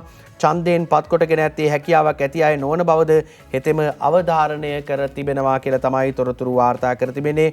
ඒ නිසා ඔහුගේ හැකියාව සම්බන්ධයෙන් ප්‍රශ්න කිරීම නිෂ්ප්‍රයෝජනයයිද මහලේකම්වරයා අවධාරණය කරනවා.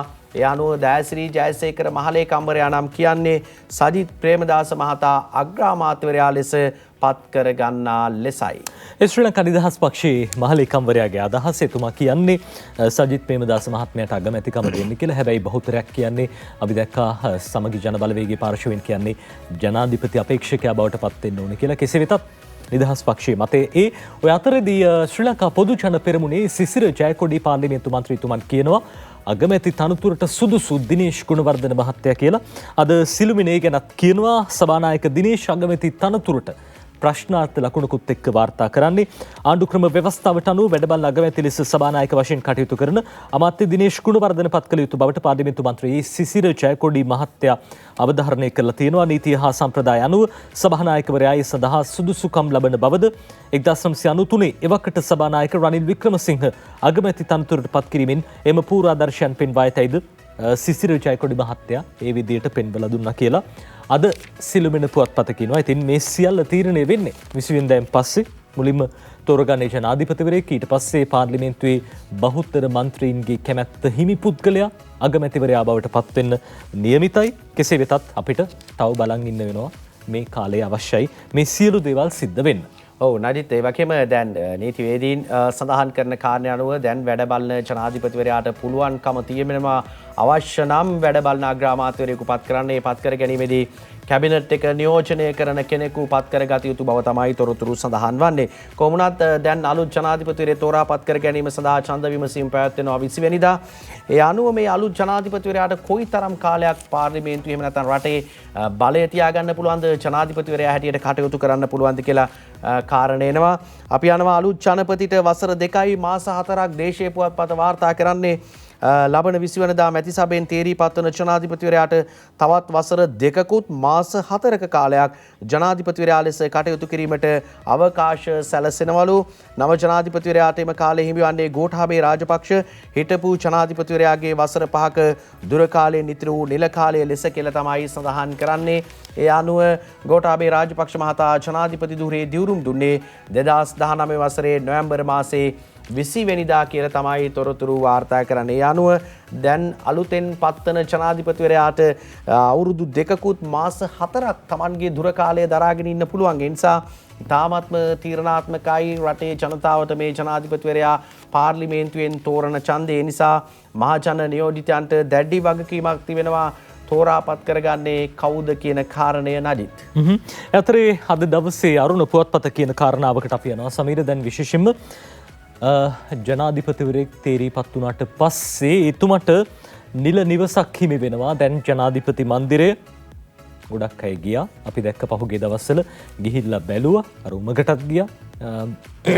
මේ ආරක්ෂක ගැටලු තියෙනවා දැන් මේ ජනාධිපති මන්දිරේ. මේක නිරාවරණය වුණා. විශේෂයෙන්ම අපි දන්නවා ජනාධිපති මන්දිරයක් කියන්නේ අතිශය ආරක්ෂිත තැනක් විය යුතුයි. රටේ රාජ්‍ය 나යකයා ජීවත් වෙන තැන ජනාධිපතිවරයෙක් බවට පත් වුණාට පස්සේ එනිසාම දැන් සතිය ගරුණු පුවත්පත කියනවා ආරක්ෂාව ගැන හිතලා අලුත් ජනාධිපතිවරයාට අලුත් තැනක් දෙන්න සූදානම් කියලා.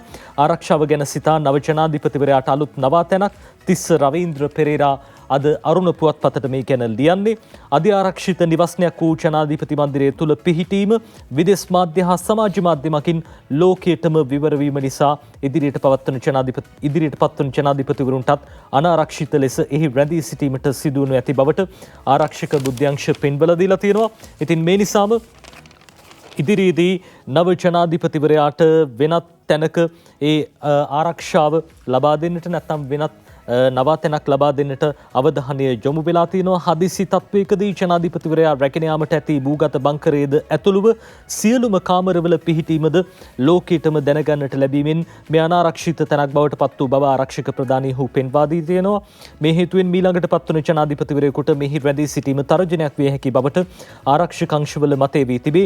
මේ නිසා අලුතෙන් පත්වන ජනාධිපතිවරයෙකුට නවාතැන් ගැනීමට වෙනත් ආරක්ෂක නිවහනක් සොයාගත යුතුව ඇති බවද ඔවුන් පෙන්වා දුන්නා කියලා අද සතිය ගරුණු පුවත්පත ওই විදිහට සඳහන් කරනවා.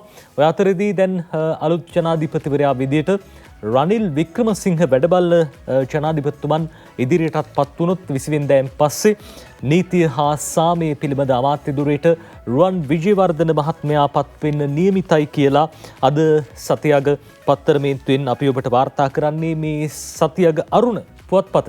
ඒ ගැන ලියලා තියෙනවා මේ විදිහට රනිල් ආවොත් නීතිය හා සාමය රුවන්ට උදේචීව ඒකනායක ලියන පුවත. ඒ පිළිබඳව අද දවසේ මේ විදිහට වාර්තා කරනවා සතිය ගරුණු පුවත්පත. ලබන 20 වෙනිදා පාර්ලිමේන්තුවේ පැවැත්වෙන ඡන්ද විමසීමේදී රනිල් වික්‍රමසිංහ ජනාධිපති ධුරයට පත් වූහොත් පුරප්පාඩු එක්සත් ජාතික පක්ෂයේ ජාතික ලැයිස්තු මන්ත්‍රී ධුරය සඳහා රුවන් විජේවර්ධන නම් කිරීමට පක්ෂ නායක වැඩබලන ජනාධිපති රනිල් වික්‍රමසිංහ මහතාගේ අවධානය යොමු වෙලා තියෙනවලු. ඉන් අනතුරුව පක්ෂයේ කෘත්‍ය අධිකාරී මණ්ඩලයේ අනුමැතිය මත ඔහු නම් කිරීමට නියමිතයි. රුවන් විජේවර්ධන එක්සත් ජාතික පක්ෂයේ නියෝජ්‍ය නායකයා ලෙස කටයුතු කරනවා. ජාතික ලැයිස්තු මන්ත්‍රීවරයෙකු ලෙස ඔහු නම් කළහොත් දෙවරුම් දීමෙන් පසුව නීතිය හා මහජන ආරක්ෂක ඇමති ධුරය ලබා දීමටද සැලසුම් කර ඇති බව එක්සත් ජාතික පක්ෂ ආරංචි මාර්ග සඳහන් කරනවා. යහපාලන රජයේ සමයේදී රුවන් විජේවර්ධන මහත්තයා නීතිය හා සාමය පිළිබඳ රාජ්‍ය අමාත්‍ය ධුරයද හොබවනු ලැබුවා කියලා අද සතිය ගරුණු පුවත්පත මේ විදිහට කියනවා. ඔව් දැන් මේ සියල්ලම ඊට පස්සේ අලුත් ආණ්ඩුවක් පත් කරගන්න ඕනේ කතානායකවරයාගේ කතාව කියලා තියෙනවා. අලුත් ආණ්ඩුව නව ජනපති තේරීමෙන් පස්සේ සිදු කරනවා කියලා තමයි අද දේශීය පුවත්පත වාර්තා කර තිබෙන්නේ මේ කතාව. කතානායකවරයා කියන්නේ ලබන 20 වෙනිදා පවත්වන නව ජනාධිපතිවරයාගේ ප්‍රථම වගකීම නව අග්‍රාමාත්‍යවරයෙකු සහ අමාත්‍ය මණ්ඩලයක් පත් කිරීම බව කතානායක මහින්ද යාපාබේවර්ධන මහතා දේශීය පුවත්පතට සඳහන් කර තිබෙනවා. ඒ අනුව තමයි නව ජනාධිපතිවරයා පත් වුණාට පස්සේ එතෙක් පැවති අමාත්‍ය මණ්ඩලයේම වැඩ බලන ජනාධිපතිවරයාට තේ ක්‍රියාත්මක වනු ඇතැයි ඔහු සඳහන් කර තිබෙනවා. ඉතින් ඒ නිසා අලුත් ආණ්ඩුව පත් කිරීම වැඩ බලන ජනාධිපතිවරයා පත් වුණාට පස්සේ කියලා තමයි දේශීය පුවත්පත අද කතානායකවරයා කියපු කතාව වාර්තා කර තිබෙන්නේ. හොඳයි සමීර, අද දවසේ ජාතික පුවත්පත් වාර්තා කරන බොහෝ තොරතුරු තියෙනවා, රසවත් ලිපි තියෙනවා. අපි ඔබට කියන්න විරාමයක් කරගෙන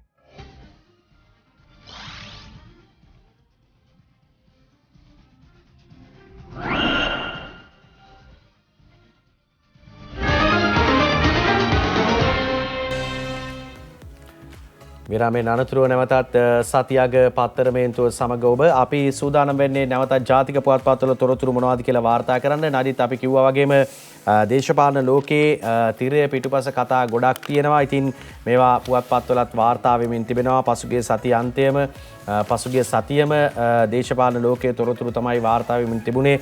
අරගලයත් එක්ක හිටපු ජනාධිපතිවරයාට Tamanගේ ධුරය අත්හරින්න සිදු වුණා. ඉතින් මේ අරගලකරුවන් කියපු විදිහට ඉතින් ගෝඨාභය රාජපක්ෂ ජනාධිපතිවරයාට ඉවත් වෙන්න සිදු වුණා Tamanගේ ධුරයෙන්. දැන් වැඩ බලන ජනාධිපතිවරයෙක් රට තුල පත් වෙලා ඉන්නවා. දැන් කැබිනට් එක අපි දැක්කා පසුගිය දවස්වල ඉල්ලාස් වෙන්න ඕනේ Tamanගේ ලෙවුන් ටික දෙන්න කෙනෙක් නැහැ කියලා එහෙම කැබිනට් එකේ කට්ටිය කිව්වා. දැන් වැඩ බලන ජනාධිපතිවරයෙක් ඇවිල්ලා ඉන්නවා. ඉතින් කැබිනට් එක තාම අස්සුනාද නැද්ද දන්නේ නැහැ. ඒ පිළිබඳව තොරතුරු වාර්තා වන්නේ නැහැ. අපි කොහොම වුණත් දේශපාලන ලෝකයේ අලුත්ම තොරතුරු දෙසට අවධානය යොමු කරන්න සූදානම්. දැන් සමීර අපි දැක්කා පහුගිය දවස්වල වැඩිපුරම කතා වෙනවා විශේෂයෙන් 69 ලක්ෂයක් ඡන්දෙ දීලා ජනාධිපතිවරයෙක් පත් කරගත්ත ඉතිහාසයේ දාමිදා අතුර වැඩිම ඡන්ද ප්‍රමාණයක් ලබාගත් ජනාධිපතිවරයා. ඉතින් හැබැයි අවුරුදු දෙකකට වඩා එතුමට ජනාධිපතිවරයෙක් විදිහට වැඩ කටයුතු කරන අවස්ථාවක් ලැබුණ නැහැ. වැරදිච්ච තැන් එමටයි. එහෙම වැරදුණු තැන් හොයාගෙන පිළියම් යොදන එක බොහොම හොඳයි. එහෙම වැරදිච්ච තැනක් හම්බ වෙලා තියෙනවා බැසිල් රාජපක්ෂ මහත්තයාට. අද ඒ ගැන මේ විදිහට අද ලංකාදීප පුවත්පත කියනවා අපි අපේ බලවේග ඉක්මනින් ඈත් කරගත්තා. පොදු ජන පෙරමුණු ආණ්ඩුවට මග වැරදුණු බව පිළිගන්නවා කියලා බැසිල් රාජපක්ෂ මහත්තයා ඉරිදා ලංකාදීප පුවත්පතට කියලා තියෙනවා. ප්‍රසන්න සංජීව තෙන්නකෝන් ලියන්නේ පොදු පෙරමුණු ආණ්ඩුවට මග වැරදුණු බව Taman පිළිගන්නේ යයි පොදු ජන පෙරමුණේ නිර්මාතෘ හිටපු අමාත්‍ය බැසිල් රාජපක්ෂ මහත්තයා ලංකාදීපයට කියලා තියෙනවා. එහෙම අතයිසේ ප්‍රකාශ කළේ ලංකාදීපේ කරපු විමසීමකට පිළිතුරු වශයෙන් කියලා වැඩිදුරටත් කියලා තියෙනවා. නිවැරදි නොවන තීරණ ගැනීම, නිවැරදි තීරණ කලට වේලාවට නොගැනීම මෙන්ම ආණ්ඩුව අභ්‍යන්තරයේ මත වූ මත ගැටුම් මෙම අර්බුදයට මඟ පෑදූ බවද ඒ මහත්තයා කියලා තියෙනවා. අපි අපේ බලවේග ඉක්මනින් ඈත් කරගත්තා. ඒ වගේම යහපාලන ආණ්ඩුවටත් වඩා වැඩියෙන් යහපාලනය ක්‍රියාත්මක කරන්න ගියා. අපේ රජයට වැරදුනේ එතනින් යයිද බැසිල් රාජපක්ෂ මහත්මයා වැඩිදුරටත් කියලා තියෙනවා. ඉදිරි ක්‍රියාමාර්ග කවරේදයි විමසූ ප්‍රශ්නයට පිළිතුරු වශයෙන් ඒ මහතා ප්‍රකාශ කළේ දැම්ම ඒ ගැන කියන්න බෑ යනුවෙන් තමයි ලංකාදීප පුවත්පත ඔය විදිහට ලියලා තියෙන එතුමන්ට. ඒ වගේම මහින්ද රාජපක්ෂ මහත්තයාට 28 වෙනිදා වෙනකන් විදෙස් ගමනුත් තහනම් කරලා තියෙන. ඉතින් ඒ නිසා දැම්ම ඉදිරි තීරණ ගන්න හැකියාවක් නැහැයි කියලා තමයි ලංකාදීප පුවත්පත ওই විදිහට කියන්නේ. ඒ අතරදී ලංකාදීප පුවත්පතේ ඇතුල් පිටුවක බොහොම අපූර්ව විශේෂ ලිපියක් පළ වෙනවා රාජපක්ෂවරුන්ට මග වැරදුණු හැටි කියලා. මේ ලිපිය ලියන්නේ මහාචාර්ය නිර්මාල් රංජිත් දේවසිරි. එතුමා කියනවා එතුමා විශේෂයෙන්ම මහාචාර්යතුමා මේ පිළිබඳව මේ විදිහට මග වැරදුණු හැටි ගැන ලියනවා. පවතින අඛණ්ඩ මහජන විරෝධතා හමුවේ ජනාධිපති ගෝඨාභය රාජපක්ෂ 13 වෙනිදා අලුයම රටින් පලා ගියා. එසේ මොහු දුරෙන් නිල වශයෙන් ඉවත් වන බව කතානායකවරයා 15 වෙනිදා නිවේදනය කළා. ආණ්ඩුක්‍රම ව්‍යවස්ථාවට සිදු කළ 20 වෙනි ව්‍යවස්ථා සංශෝධනයේ මකින් ජනාධිපති දුරේ වටා බලතල වැඩි කර ගැනීමෙන් පාලක පක්ෂය වන ශ්‍රී ලංකා පොදු ජන පෙරමුණට පාර්ලිමේන්තුවේ 3/2 බහුතර බලයක් මහජන ඡන්දයකින් ලබා ගැනීමෙන් වඩාත් බල සම්පන්න විධායක ජනාධිපතිවරයෙකු වශයෙන් මතවුණු ගෝඨාභය රාජපක්ෂට මෙලෙස හොර රහසේම රටින් පලා යාමට සිදු වුණේ ඇයි කියලා මහාචාර්ය නිර්මාල් රංජිත් දේවසිරි මහත්මයා මෙහෙම විග්‍රහයක් කරනවා. ගෙවුණු වසර 2කමාරක කාලයේදී ඔහු වසවත් නායකයෙකු බවට පත් වුණේ කෙසේද? ඔහුගේ කුප්‍රකට පලා යාම මකින් මේ රට ඉදිරි දේශපාලනයට ලබා දෙන පණිවිඩය කුමක්ද යන කාරණා සම්බන්ධයෙන් එතුමා කළ විග්‍රහයක් අද ලංකාදීප පුවත්පතේ 10 වෙනි පිටුවේ පළ වෙනවා. සාමාන්‍යයෙන් කියනවනේ බඹරි වැල්ලෙත් කැරකෙන කාලයක් තියෙනවා කියලා.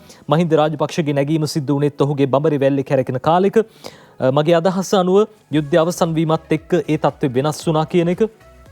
මහින්ද රාජපක්ෂගේ දේශපාලන කළමනාකාරීත්වයේ තිබුණේ තමන්ට වාසිදායක ජනමතයක් තියෙනකොට ඒක සංවිධානය කිරීම ඇතුළේ. ඒක 2009න් පස්සේ දුර්වල වුණා. 2015 දී ප්‍රබල ලෙසම දුර්වල වුණා. ඒ නිසා තමයි මෛත්‍රීපාල සිරිසේන පාර්ශවයට ජයග්‍රහණය කරන්න පුළුවන් වුණේ. වසංගතයේ සහ ආර්ථික අර්බුදයක ඇතිවුණු සුවිශේෂ තත්ත්වය නිසා රාජපක්ෂලාගේ ජනයා රැස් කිරීමට තිබූ දේශපාලන හැකියාව දුර්වල වුණා.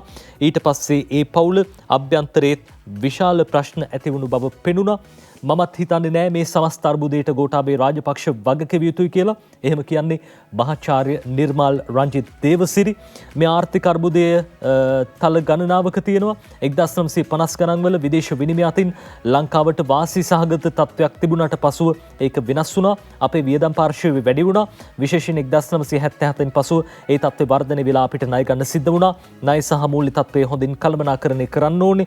ඒක හරියට නොකළොත් මේ සිස්ටම් එක බිඳ වැටෙනවා කියලා මහාචාර්යතුමා කියනවා. එහෙම බිඳ වැටුණු සිස්ටම් එකක් නිසා 3/2කට වැඩි බහුතර බලයක් ලබාගත් රජයක්, ඉතිහාසයේ වැඩිම මනාප ලබාගත් ජනාධිපතිවරයාට වසර 2කමාරක් යන්න කලින් එතුමාගේ දුරේ අත්හරින්න සිද්ධ වුණා. රටින් අර කියනවා වගේ පලා යන්නටත් සිද්ධ වුණා. මේ මග වැරදුණු හැටි ගැන ලංකාදීප පුවත්පතේ බොහොම අපූරු ලිපියක්. ඒ කතාවෙන් පස්සේ අපි යන්නේ මව්බිම පුවත්පත කියන තව කතාවකට. දැන් අදිත් රනිල් වික්‍රමසිංහ මහතා පසුගිය පාර්ලිමේන්තු මැතිවරණයේදී එක්සත් ජාතික පක්ෂයෙන් තරඟ කරනවා කොළඹ දිස්ත්‍රික්කය නියෝජනය කරමින්. දැන් මේ ඇතුළු පිටුවක මේ කතාව වෙනවා. බොහොම රසවත් කතාවක් එන්නේ. දැන් රනිල් වික්‍රමසිංහ මහතා පාර්ලිමේන්තුවට තේරී පත්වන්නේ ජාතික ලයිස්තු මන්ත්‍රී ධූරයක් අරගෙන ජාතික ලයිස්තු මන්ත්‍රී ධූරයක් අරගෙන කොළඹ දිස්ත්‍රික්කයේ නොවුන්ට මනාප ඡන්ද 21000ක් වගේ තමයි තිබුණේ. ඉතින් කොහොම වුණත් මාස 3ක් විතර ඉඳලා පාර්ලිමේන්තුවට එනවද නැද්ද, කාවද එවන්නේ, ජාතික ලයිස්තුවෙන් පත් කරන්නේ කාවද, දිගින් දිගටම එක්සත් ජාතික පක්ෂය ඇතුලේ කතා බහක් තිබුණා. පත් කරගන්න කෙනෙක් හිටියේ නැහැ. කාවද දාන්නේ හරියටම විවිධ මත තිබුණා. ඒ අවස්ථාවේදී පාර්ලිමේන්තුවට එන්න කෙනෙක් නැතුව. ඉතින් ඒ අනුව තමයි අපි දැක්කේ පස්සේ එක්සත් ජාතික පක්ෂ නායකතුමාම පාර්ලිමේන්තුවට එන්න තීරණය කළා කියලා ප්‍රවෘත්ති ආවේ. කොහොම වුණත් දැන් මේ කතාව වෙන්නේ දැන් මෙහෙම පාර්ලිමේන්තුවට එන්න හිටපු රනිල් වික්‍රමසිංහ මහතා පිළිබඳව වජිර අබේවර්ධන හිටපු පාර්ලිමේන්තු මන්ත්‍රීතුමා අනාවැකියක් පළ කරා කියලා පුවත්පත වාර්තා කරනවා. රනිල් ජනාධිපති වෙලා තමයි නවතින්නේ කියලා ඔහු කියලා තියෙන්නේ. පාර්ලිමේන්තුවටත් එන්න කලින් මේ පාර්ලිමේන්තු මැතිවරණය පවත්වලා පසුගිය මහ මැතිවරණයේදී අන්ත පරාජයකට පත් වූ එක්සත් ජාතික පක්ෂයේ සමග එහි නායක රනිල්ද පරාජයට පත් වුණා. ලැබූ සමස්ත ඡන්ද සංඛ්‍යාව අනුව එක්සත් ජාතික පක්ෂයට හිමිවන්නේ ජාතික ලයිස්තු මන්ත්‍රී ධූරයක්. වසරකට ආසන්න කාලයක් ඒ සදා කෙනෙකු නම් නොකර අවසානයේදී රනිල්ට එම මන්ත්‍රී ධූරයේ හිමි වෙනවා. ඊට පස්සේ මේ ප්‍රශ්න කරනවා මේ ලියුම්කරු වජිර හමුවේ පිළිසඳරක යෙදෙනවලු. එකවරම කියන්නේ රනිල් 2022 වසරේ මැයි 23 වෙනිදාට පසුව ජනාධිපති වෙනවා කියලා වජිර අබේවර්ධන මහතා මේ ලියුම්කරු සමග ප්‍රකාශ කරලා තියෙනවා. පාර්ලිමේන්තු මන්ත්‍රීවරයෙකුවත් නොවන ජනාධිපති ඡන්දයක් පේන තෙක්මානයකවත් නැතුව රනිල් ජනාධිපති වන්නේ කෙසේදයි ප්‍රශ්න කරනවා. ඒ වෙලාවේ ඔහු කියනවා කලබල වෙන්න එපා, පොඩ්ඩක් ඉවසලා ඉන්න කියලා තමයි වජිර අබේවර්ධන මහත්තයා ඒ වෙලාවේ කියලා තියෙන්නේ. ටික කාලයක් ගත වුණාට පස්සේ රනිල් ජාතික ලයිස්තුවේ ජාප මන්ත්‍රී ලෙස පත් වෙනවා. ක්‍රමක්‍රමයෙන් මේ ආපු විදිය ගැන තමයි මේ කියන්නේ. ඒ අවස්ථාවේදී වජිර කීවේ රනිල් ස්ථිර වශයෙන්ම ජනාධිපති ධූරයට පත් වෙනවා කියලා. කොහොම කිව්වද දන්නේ නැහැ මේ කතාව. රනිල් මන්ත්‍රීවරයෙකු පමණයි. ඔහුගේ පක්ෂයේ ඉන්න එකම මන්ත්‍රීත් ඔහු පමණයි. එහෙමනම් රනිල් ජනාධිපති වන්නේ කොහොමදයි ලියුම්කරු ප්‍රශ්න කරනවා වජිර අබේවර්ධන මහත්තයාගෙන්. ඒ අවස්ථාවේ ඇමතිතුමා ඔබතුමාට මොකක් හෝ බරපතල මොලේ අමාරුවක් තියෙනවද කියලා මේ ලියුම්කරු ප්‍රශ්න කරනවා. විශේෂඥ වෛද්‍යවරයෙකුට පෙන්නලා ප්‍රතිකාරයක් ලබා ගන්නයි දැනුම් දෙනවා. වජිර රනිල් ජනාධිපති වන බව මොන පදනමක් ඇතිව කීවාදයි දන්නේ නැහැ. හැබැයි එහෙත් ඔහු කී දේ සත්‍යක් වෙලා තියෙනවලු. දැන් රනිල් දැන් කටයුතු කරන්නේ වැඩ බලන ජනාධිපති විදියට. ඉදිරියේදී ජනාධිපතිවරයෙකු පත් කර ගැනීමට පාර්ලිමේන්තුවට ඉදිරිපත් කරන නාම යෝජනාවෙත් රනිල් ජනාධිපති අපේක්ෂකයෙකු ලෙස තරඟ කරලා වජිරගේ පැතුම සනාථ කරන්නේ දැයි කියන්න දන්නේ නැහැ කියලා අවසානයේ ලියලා තියෙනවා. ඉතින් නදිත් කොහොම කිව්වද දන්නේ නැහැ. අපි දැක්කා මේ කතාව. වජිර අබේවර්ධන මහත්තයා වගේම පාලිත රංගේ බණ්ඩාර මහත්මයාත් කියලා තිබුණා අපේ අග්‍රාමාත්‍ය ධූරයත් අරගෙන පස්සේ ජනාධිපති ධූරයත් අරගෙන තමයි නවතින්නේ කියලා. මේ දෙන්නම මේ කතාව කියලා තිබුණා. ඉතින් මේ කතාව කොහොම කිව්වද දන්නේ නැහැ. ඉතින් කොහොම හරි මේ කතාව සත්‍යක් වෙලා තිබෙනවා. අර්ධ වශයෙන් වැඩ බලන ජනාධිපති වුණා. ජනාධිපති ධූරයත් ලබා ගනීද අපි දන්නේ නැහැ. එතුමා ඊයේ පැවති මාධ්‍ය හමුවේදීත් මේ ගැන කිව්වා. අපි දැක්කා වජිර අබේවර්ධන මහත්තයා කියන කතාව නියත වශයෙන්ම ජනාධිපතිවරයා බවට පත් වෙනවා කියලා රනිල් වික්‍රමසිංහ මහත්මයා එළඹෙන 20 වෙනිදා ඡන්දෙනුත් අපි බලමු. එහෙම වුණොත් අපිට ඔබට කියන්න හැකියාව තියෙනවා ඊළඟ සෙනසුරාදා දවසේ සතියක පත්තරමේන්තුවෙන් මේ ගැන වැඩිදුර තොරතුරු. ඔය අතරදී දැන් ජනාධිපතිවරණයට මේ ඡන්ද විමසීමට ඉදිරිපත් වෙන තමුණුත් සූදානම් කියලා ෆොන්සේකා මහත්තයා කියලා තිබ්බා. හැබැයි එතුමව ඉදිරිපත් කරන්න යෝජනා කරන කෙනෙක් ඉන්නවද පාර්ලිමේන්තුවේ? ඒ බවටත් විශේෂයෙන්ම පහුගිය දවස්වල බොහෝ දෙනෙක් කියපු කාරණාව තමයි ෆොන්සේකා මහත්තයා අරගල භූමියේදී පිළිගැනීමට ලක් වුණාට පාර්ලිමේන්තුවේ ඉන්න පිරිස එතුමාව යෝජනා කරයිද ජනාධිපතිවරයා විදිහට පත් කරගන්න? ඒ බවත් ප්‍රශ්නයක් කියන කාරණාව කිව්වා. හැබැයි එතුමා කියන කතාවක් අද සතිය අරුණ පුවත්පත ලියනවා. මම කිව්ව දේ ඇහුවනම් ගෝඨාභය තවමත් ජනාධිපති කියලා සරත් ෆොන්සේකා මහත්තයා කියනවා. එතුමා මොකද කිව්වේ? අපි බලමු. මේ ලිපිය ඇතුලේ එහෙම තියෙනවා. ශිරෝමි රත්නායක අද අරුණ පුවත්පතට මේ විදිහට ලියනවා. ගෝල්ෆේ සර්ගරයට ගොස් නිරුපද්‍රිතව පැමිණ එකම මන්ත්‍රීවරයා ෆීල්ඩ් මාර්ෂල් සරත් ෆොන්සේකා අරගලයේදී ඔහුට විරෝධයක් එල්ල නොවුනේ කුමාර් ගුණරත්නම් සමග ඔහුට තිබෙන පැරණි සබඳතාවක් නිසා බවට කියවුණා. ඒ අතරේ තවත් කතාවක් පැතිර ගියේ ෆීල්ඩ් මාර්ෂල් ෆොන්සේකා හමුදාව සමග එක් වී රට අල්ලන්නට යන බවයි. මේ කතාවලට ෆොන්සේකා මහත්තයා උත්තර දුන්නේ මෙහෙම. එතුමාගෙන් අහනවා කුමාර් ගුණරත්නම් බොහොම හිතවත් නේද? ඒ හින්දා නේද ඔබට අරගලයට යන්න හැකිුනේ කියලා. එතුමා කියනවා එවකට ජවිපේ නායකයෙක් වුණ කුමාර් ගුණරත්නම් 1989 දී ත්‍රිකුණාමලයේදී ඇල්ලුවේ මම තමයි. ඊට පස්සේ මම ඔහු දැකලත් ටෙලිෆෝන් එකෙන් කතා කරලවත් නැහැ. ওই මෝඩියෝ මඩ ගහන්න කියන කතා තමයි මට කියන්න තියෙන්නේ. දේශපාලනඥයන්ට මඩ ගහන්න සමහර බොරු කතා හදන්න පිරිසක් මේ සමාජයේ ඉන්නවා. කුමාර් ගුණරත්නම් කරන දේශපාලනය නෙමේ වසර 12ක් තිස්සේ මං කරන්නේ. ඒ තේරුම් ගන්න ඕනේ. මම දේශපාලනය කරන ආකාරය රටේ ජනතාව දන්නවා. මට කුමාර් ගුණරත්නම්ගෙන් හෝ ඔහුට මගෙන් ලබා ගන්න කිසිවක් නැහැයි කියලා එතුමා කියන අතරදී ජනාධිපතිකම හෝ අගමැතිකම් බාර ගන්න බලාපොරොත්තුවක් තියනවාද කියලා ෆොන්සේකා මහත්තයාගෙන් අහනවා. යම් කිසි යාන්ත්‍රණයකින් ප්‍රජාතන්ත්‍රවාදීව පෙළහැදුනොත් එහි මට ගැටලුවක් නැහැ. ප්‍රජාතන්ත්‍රවාද ක්‍රමයට පෙළහැදුනොත් මට බාර ගන්න පුළුවන්. බාරගෙන රට හදන්නත් පුළුවන් කියලා එතුමා කියනවා. මේ යුද්ධය අවසන් කරපු සෙන්පතියෙක් පාර්ලිමේන්තු මන්ත්‍රීවරයෙක් විදියට දැන් කියන කතාව. එතුමා කියනවා හිටපු ජනාධිපති ගෝඨාභය රාජපක්ෂට ඔබට මීට පෙර අගමැතිකම බාර ගන්න කිව්වා නේද? එදා බාරගත්තනම් ඔබට මේ තත්ත්වය වෙනස් වෙන්න තිබ්බ නේද කියලා එතුමගෙන් අහනවා. මම එදා කිව්ව විදිහට ඔහු වැඩ පටන් ගත්තනම් ඔහු අදත් රටේ ඉන්නවා කියලා ෆොන්සේකා මහත්තයා කියනවා. මොකද්ද එතුමා කියලා තියෙන්නේ? ඔබ එදා ඔහුට කිව්වේ මොනවද කියලා මේ ශිරෝමි රත්නායක මේ ලිපිය ලියන අපේ මාධ්‍යවේදිනිය අහනවා ෆොන්සේකා මහත්තයාගෙන්. ෆොන්සේකා මහත්තයා කියනවා 19 වෙනි ව්‍යවස්ථා සංශෝධනය යලිත් ගේන්න ඕනේ. ඔහු සියලු අමාත්‍යාංශ අතහරින්න ඕනේ. අගමැති ලෙස ආරක්ෂක අමාත්‍යාංශයේ මහජන ආරක්ෂාව සියල්ල මට දෙන්න ඕනේ කියලායි මං එදා කිව්වේ. ඔහු පියවරක් පසුවට අරගෙන මට රට කරන්න දුන්නොත් මම තනතුරු බාර ගන්නවා කියලා කිව්වා. ජනතාව තුළ බලාපොරොත්තුවක් ඇති වෙලා මේ තත්ත්වයක් සමතේකට පත් කරන්න වෙයි කියලා මම එදා ඔහුට කිව්වා. ඔහු ඒ විශ්වාස කළේ නැහැ. ඔහු කිව්වා ඒකට ඔහුගේ අයියලා දෙන්න කැමති නැහැයි කියලා. ඊට පසුව එතනින් එහාට කතා බහක් ගියේ නැහැ. එදා එහෙම වුණා නම් ජනතාවට ඔහු කෙරෙහි තිබූ කෝපය නැති වෙන්න තිබුණා. එහෙමනම් අදටත් ඔහු ජනාධිපතිකමේ ඉන්නවා කියලා මම හිතනවා. එහෙනම් අපිට මේ වෙනකොට රට යම් කිසි ගමනක් ආරම්භ කරන්න හැකියාවක් තියෙන්න තිබ්බා කියලා ෆොන්සේකා මහත්තයා එහෙම කියලා තියෙනවා කියලා ශිරෝමි රත්නායක අද අරුණ පුවත්පතට ලියලා තියෙනවා. අපි ඊළඟට යන්නේ දැන් ඒ ගෝඨාභය රාජපක්ෂ මහතාගේ හමුව ෆොන්සේකා මහත්තයාත් එක්ක තිබුණු කතාව තමයි අද පුවත්පත්වලට අවිල්ලා තියෙන්නේ. දැන් ඊළඟට තියෙන කතාව තමයි මේ තවත් දේශපාලන කතාවක්. දැන් ජනාධිපතිවරයා හිටපු ජනාධිපතිවරයාට අරගලකරුවෝ ගිහිල්ලා කිව්වා ගෙදරටම දැන් ගෙදර යන්න කියලා. ගෝඨා ගෝ හෝම් ආවේ ඒ කාරණයක් එක්ක තමයි. දැන් අන්තිමම දවසේ කොහොමද සිද්ධ වුණේ මොකද්ද වුණේ කියලා පුවත්පත්වල වාර්තා කරලා තියෙනවා. අද වන විට මේක සමාජ මාධ්‍ය ජාලය ඔස්සේත් අපි දැක්කා වාර්තා වෙමින් තිබුණා ඊයේ දවස වන විට. ගෝඨා ගෝ හෝම් ඔහුට යන්න සිද්ධ වුණේ කොහොමද? අන්තිම දවසේ හිටපු ජනාධිපතිවරයා කොහොමද ගියේ? මන්දිරේ ඉඳලාද ගියේ? මන්දිරේ හිටියාද? එහෙම නැත්නම් වෙන තැනකද නැවතිලා හිටියේ? ගෙදර හිටියේ නැද්ද මේ වෙලාවේ? ජනාධිපති මන්දිරේද හිටියේ? මිරිහානි ගෙදරද හිටියේ? කොහෙද ජනාධිපතිවරයා හිටියේ කියලා ප්‍රශ්නයක් තිබුණා. දැන් මේ කතාව වෙනවා මේ විදිහට මව්බිම පුවත්පතේ ඇතුළු පිටුවක වාර්තා කරනවා. ගුවන් හමුදා යානයකින් මාලදිවයිනට ගිය හැටි මෙන්න වාර්තා කර තිබෙනවා අද දවසේදී. මේ විදිහට මාලදිවයිනට යන්නට පාර කපා ගන්නට ගෝඨා පෙළඹුණේ එරට හිටපු ජනාධිපති සහ කතානායක මොහොමඩ් හමීඩ් ඇමතීමෙන් කියලා කියනවා.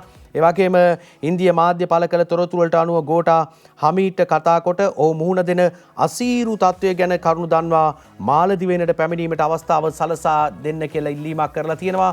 ගෝඨා මාලදිවයිනට යාමට යොදාගත්තේ ශ්‍රී ලංකා ගුවන් හමුදාවට අයත් යානයකි. ඒ අවස්ථාව වන විට ගෝඨා ත්‍රිවිධ හමුදාවේ අනදෙන නිලධාරියා වන සේනාධිනායකයා නිසා ඌට හිමි වරප්‍රසාද අනුව ගුවන් හමුදාවේ යානයක් ගෝඨාභය රාජපක්ෂ මහතාගේ මාලදිවයින ගමනට ලබා දීමට එකඟ වෙලා තියෙනවා. ඒ අනුව ගුවන් හමුදාවට අයත් AS-32 දරන ගුවන් යානය ඔහුගේ ගමනට වෙන් කරගත්තලු. ඒ සඳහා ආරක්ෂක අමාත්‍යාංශයේ අනුමැතියද ලබාගෙන තිබෙනවා. ගුවන් හමුදාවේ යානයක් මාලේ ගුවන් තොටුපළට ගොඩ බෑමට ගැන එරට ගුවන් සේවා අධිකාරිය විරෝධය පාමින් එම ගුවන් යානයට ඇතුළු වීම ප්‍රතික්ෂේප කරලා තිබෙනවා. අවසානයේ මාලදිවයින් කතානායකවරයා එම නිලධාරීන් සමග සාකච්ඡා කොට ගෝඨාභය රාජපක්ෂ මහතාගේ ගමනට එකඟතාව ලබාගෙන තියෙනවා. ඉන් අනතුරුව ගෝඨා සිය බිරිය සහ ආරක්ෂක නිලධාරීන් දෙදෙනෙකු සමග ගුවන් හමුදා ගුවන් යානයෙන් කටුනායක ගුවන් හමුදා කඳවුරෙන් පසුගිය 13 වෙනිදා අලුයම මාලේ බලා පිටත්ව ගියාලු.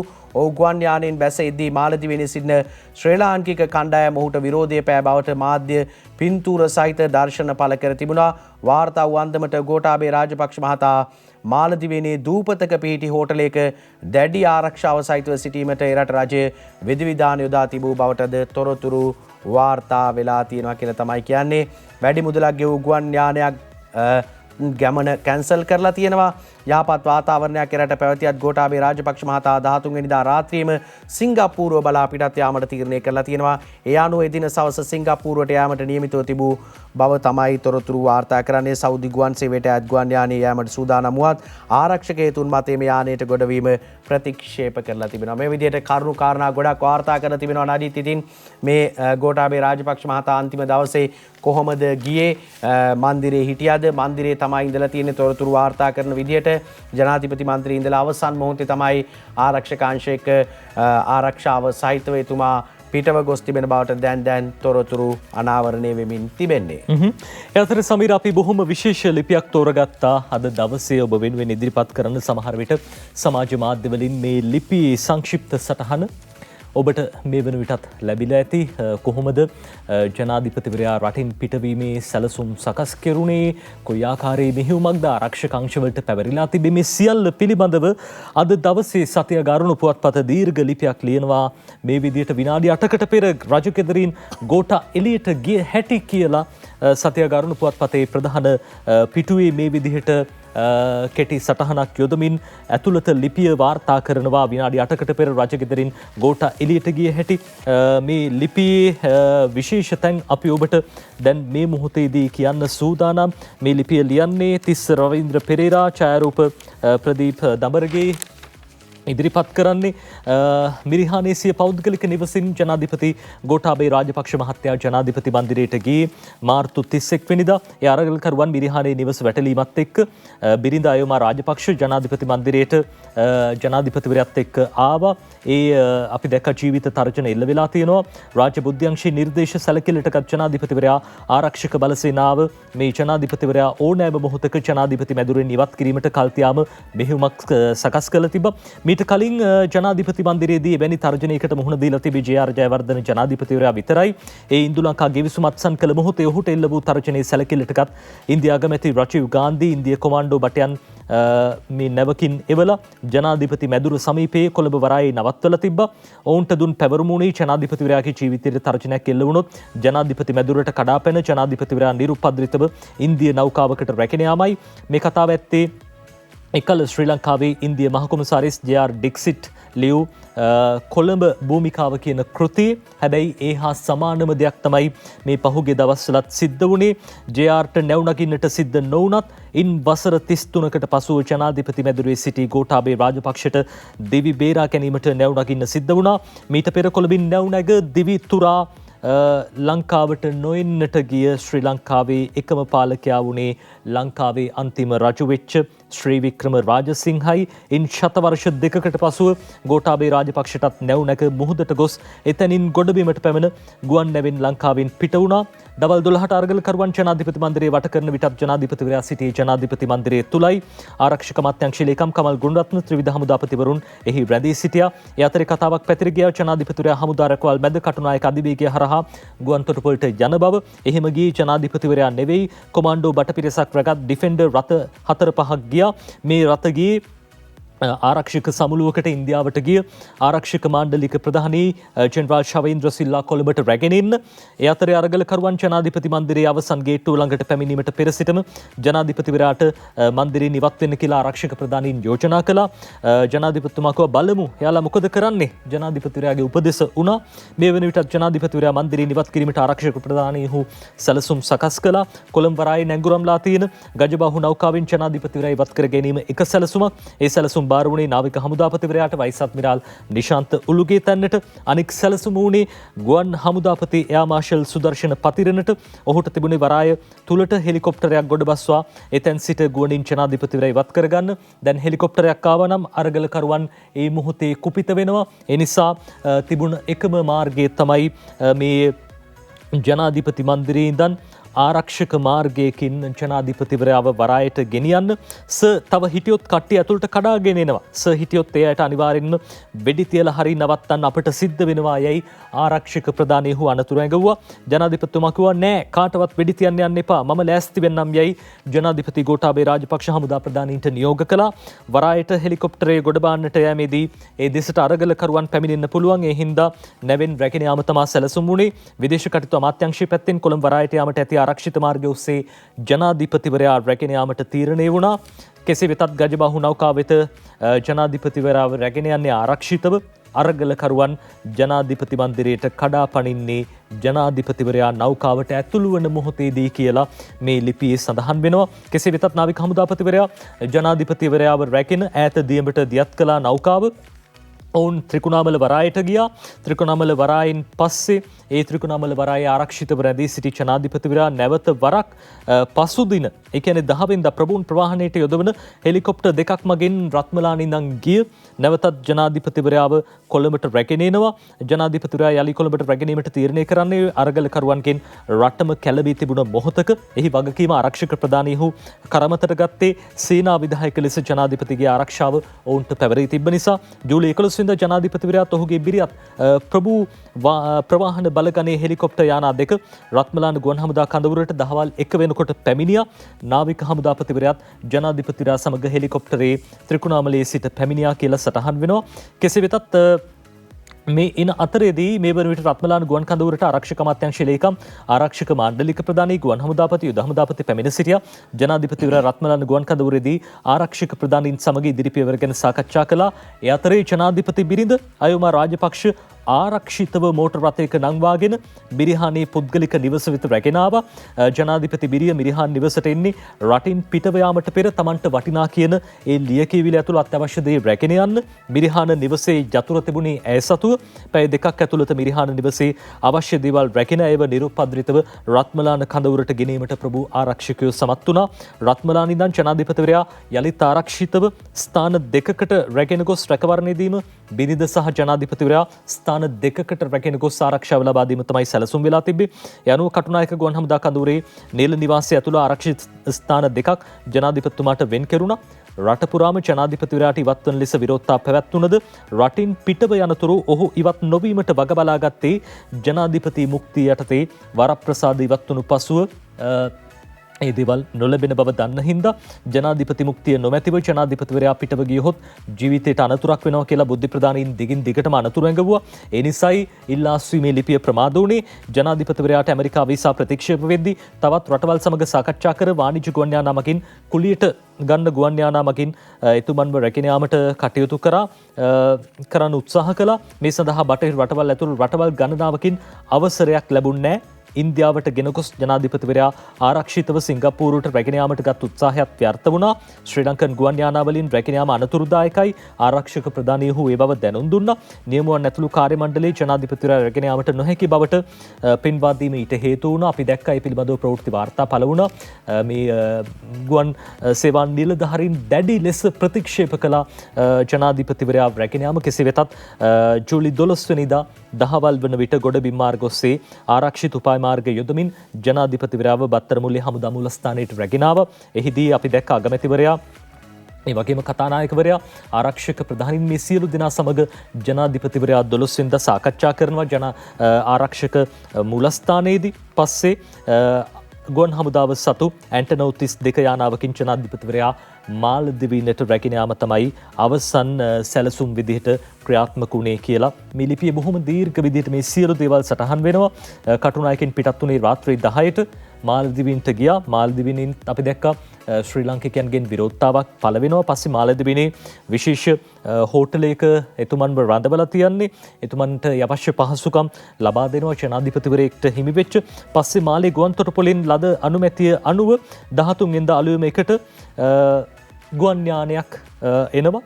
මේ සෞදි අරාබියට අයත් ගුවන් යානයක් යනුව තමයි ඉන් පස්සේ සිංගප්පූරුව බලා පිටත් වෙන්නේ. සිංගප්පූරුවට ගියාට පස්සේ සිංගප්පූරු තානාපති කාර්යාලය හරහා ඉල්ලා අස්වීමේ ලිපිය බහර දුන්න කියලා අද අරුණ පුවත්පත බොහොම දීර්ඝ විදිහට මේ ලිපිය චිත්‍රපටයක වගේ මේ සියලු තොරතුරු එකින් එක ගලපලා බොහොම අපූර්වට මේ ලිපිය ලියනවා තිස්ස රවීන්ද්‍ර පෙරේරා. මේ සිද්ධ වෙච්ච ක්‍රියාදාමයේ පිළිබඳව තොරතුරු ජනාධිපතිවරයා සිංගප්පූරුවට ගියා. එතනින් එහාට සිද්ධ වුණු දේවල් පිළිබඳව අපි තවම දන්නේ නැහැ. ඉතිහාසයේ ලියවේවි අනාගතයේදී. සමීර ඔව් නැති දීර්ඝ කතාවක් දීර්ඝ මෙහෙයුමක් පිළිබඳව තමයි තොරතුරු අරුණ පුවත්පත වාර්තා කර තිබුණේ. ජනාධිපතිවරයා විනාඩි 8කට පෙර බේරාගත් ආකාරය අරගල කරුවන්ගෙන් ඔවුන් ජනාධිපති මන්දිරයට ඇතුළු වෙන්න ඔන්න මෙන්න තිබේදී තමයි ජනාධිපතිවරයාව ආරක්ෂකාංශ විසින් බේරාගෙන අරන් ගිහින් තිබෙන්නේ. ඉතින් අර ඔබ කිව්වා වගේම මේ ඉතිහාසයේ ලියවෙයි. ඉතිහාසයේ කතා කරන දවසක මේ පිළිබඳව බොහෝ රසවත් සිදුවීම් පෙළක් එක්කම කතා බහ කරන්න හැකියාව ලැබෙයි. අපි යනවා මේ දේශපාලන කතාවලට වැඩි ඉඩ කඩක් අද දවසේදී වෙන්ගුණේ ජාතික පුවත්පත්වල තොරතුරු වාර්තා කළේ හිටපු ජනාධිපතිවරයා, අලුතෙන් පත්වන ජනාධිපතිවරයා, වැඩ බලන ජනාධිපතිවරයා, අග්‍රාමාත්‍යවරයා කවුද, කොහොමද ආයමත් මන්ත්‍රීවරු පත් වෙනවද පාර්ලිමේන්තුවට, මේ ආදී තොරතුරු බොහොමයක් අද දවසේදී වාර්තා වුණා. අපි ඒ ගැන කියන්න කලින් කෙටි විරාමයක් ගන්නත් පුළුවන්කම ලැබෙනවා අපිට නජිත්. අපි විරාමයක් අරගෙන සමිත තවත් බොහෝ තොරතුරු තියෙනවා. ඔබ වෙනුවෙන් කියන අද දවසේ ජාතික පුවත්පත් වාර්තා කරන තොරතුරු අපි කියන්න විරාමයක් අරගෙන.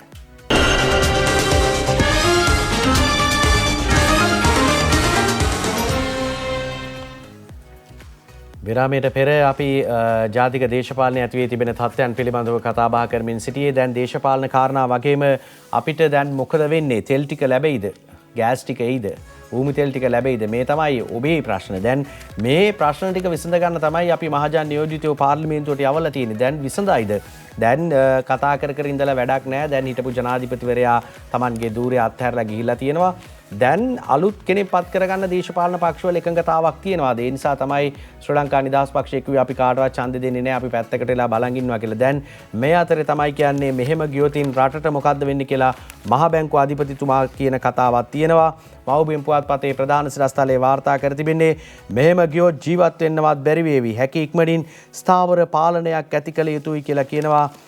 දේශපාලනය අස්ථාවරුණේ IMF සහාය ලැබෙන්න ආසන්නයේදී කියලා තමයි මහා බැංකුව අධිපතිවරයා සඳහන් කර තිබෙන්නේ. ඒ අනුව මේ කතාව රට අර්බුදකාරීත්වයෙන් ගොඩ ගැනීමට නම් විරෝධතාකරුවන්ද මහජන නියෝජිතයන්ද සියලු දේශපාලන පක්ෂ එකතු වී කළ යුත්තේ හැකි ඉක්මනින් ස්ථාවර පාලන ක්‍රමයක් ගොඩනගා ගැනීමයයිද?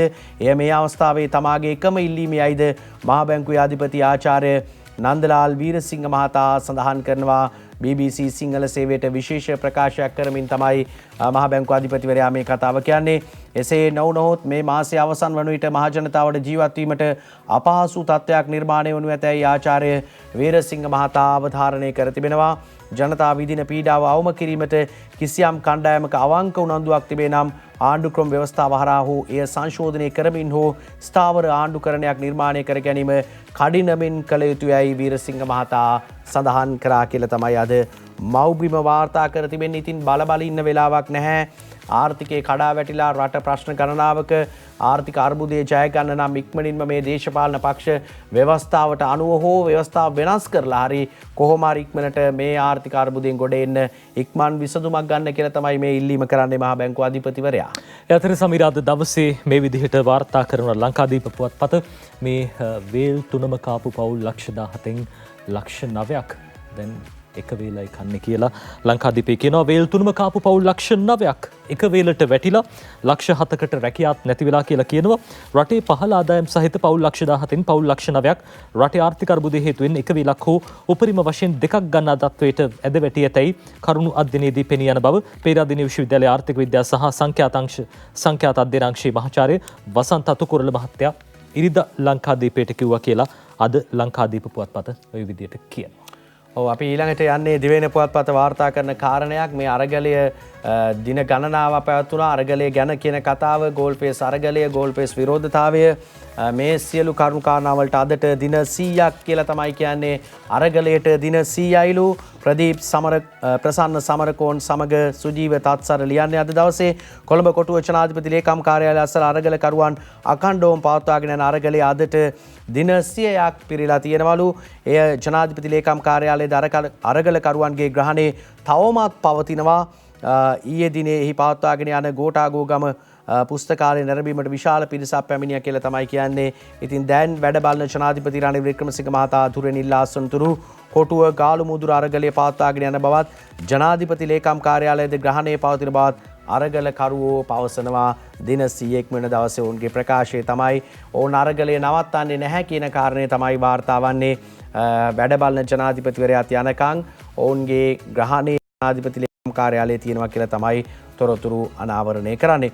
මේ ඊළඟ කතාව තෙල් සංස්ථාව ගැන. තෙල් සංස්ථාව වසර 5කදී ඩොලර් ලක්ෂ 26ක් ප්‍රමාද ගාස්තු ගෙවලා විගණනයෙන් හෙළිවෙයි කියලා වාර්තා කරනවා. ලලිත් චාමින්ද ලියන වාර්තාව. ලංකා කංජ තෙල් නීතිගත සංස්ථාව විසින් නිකුත් වසර 5දී ප්‍රමාද ගාස්තු වශයෙන් ඇමරිකානු ඩොලර් ලක්ෂ 26කට අධික මුදලක් ගෙවා ඇති බව ජාතික විගණන කාර්යාලය මගින් නිකුත් කර ඇති විගණන වාර්තාවේ සඳහන් කර තිබෙනවා කියලා තමයි ඉතින් එන්නේ. ප්‍රමාද ගාස්තු ගෙවන් වෙලා තියෙනවා විශාල ප්‍රමාණයක් 1,26,44,000ක් ගෙවන් වෙලා තියෙන අජිත් ප්‍රමාද ගාස්තු. ඉතින් මේවා ඇයි මෙහෙම වුණේ කියන ප්‍රශ්නය තියෙනවා ඔබට අපිට. ඔය අතරේ තෙල් නැව් 4ක් දැන් අද වෙනකොට එනවා කියන කාරණාව ලංකාදීප පුවත්පත වගේම අද සිළුමිණ පුවත්පතත් කියනවා. සිළුමිණ කියනවා තෙල් නැව් 4ක් තාරක වික්‍රමසිංහ ලියන. හැබැයි මේ පෙට්‍රල් නෞකාව එනවා කියලා ප්‍රමාද වෙලා තිබ්බ 18 සහ 19 අතර කාල සීමාවෙදී තමයි එන්නේ කියලා සඳහන් වෙනවා. ඒ අතරේ දැන් ඩීසල් නෞකා ඇවිල්ලා තිනවා. ඩීසල් මෙට්‍රික් ටොන් 40000 බැගින් වූ නෞකා දෙකක් සහ ඩීසල් මෙට්‍රික් ටොන් 41000ක් රැගත් නෞකාවක් පැමිණෙන නියමිතයි. ඒ වගේම ඔක්ටේන් 95 වර්ගයේ පෙට්‍රල් මෙට්‍රික් ටොන් 35000ක් රැගත් නෞකාවක්ද පැමිණෙන්න තියෙනවා. ඒක තමයි 18 19 දවස්වල එනවා කියලා කිව්වේ. ඒ අතර ඔක්ටේන් 92 එන දවසක් පිළිබඳව තාම කියන්න බැහැ කියලා තියෙනවා. හැබැයි පහුගිය කාලේ ඉඳන්ම කියලා තිබේ 22 වෙනිදාට එනවා කියලා.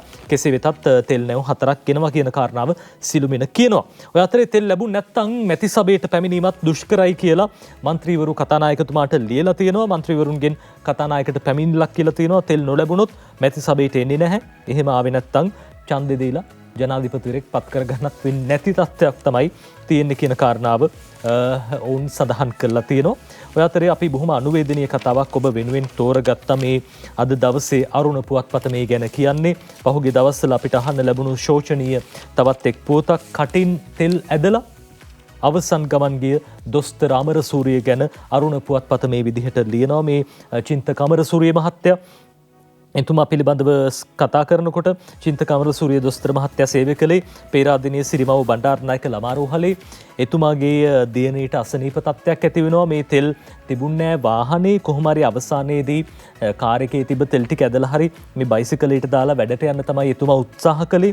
හැබැයි ඒ වෙනකොට උණ තත්ත්වයක් ඇවිල්ලා තිබ්බා. එතුමාට පවුලේ සමාජිකයන්ට ඇවිල්ලා තිබ්බා.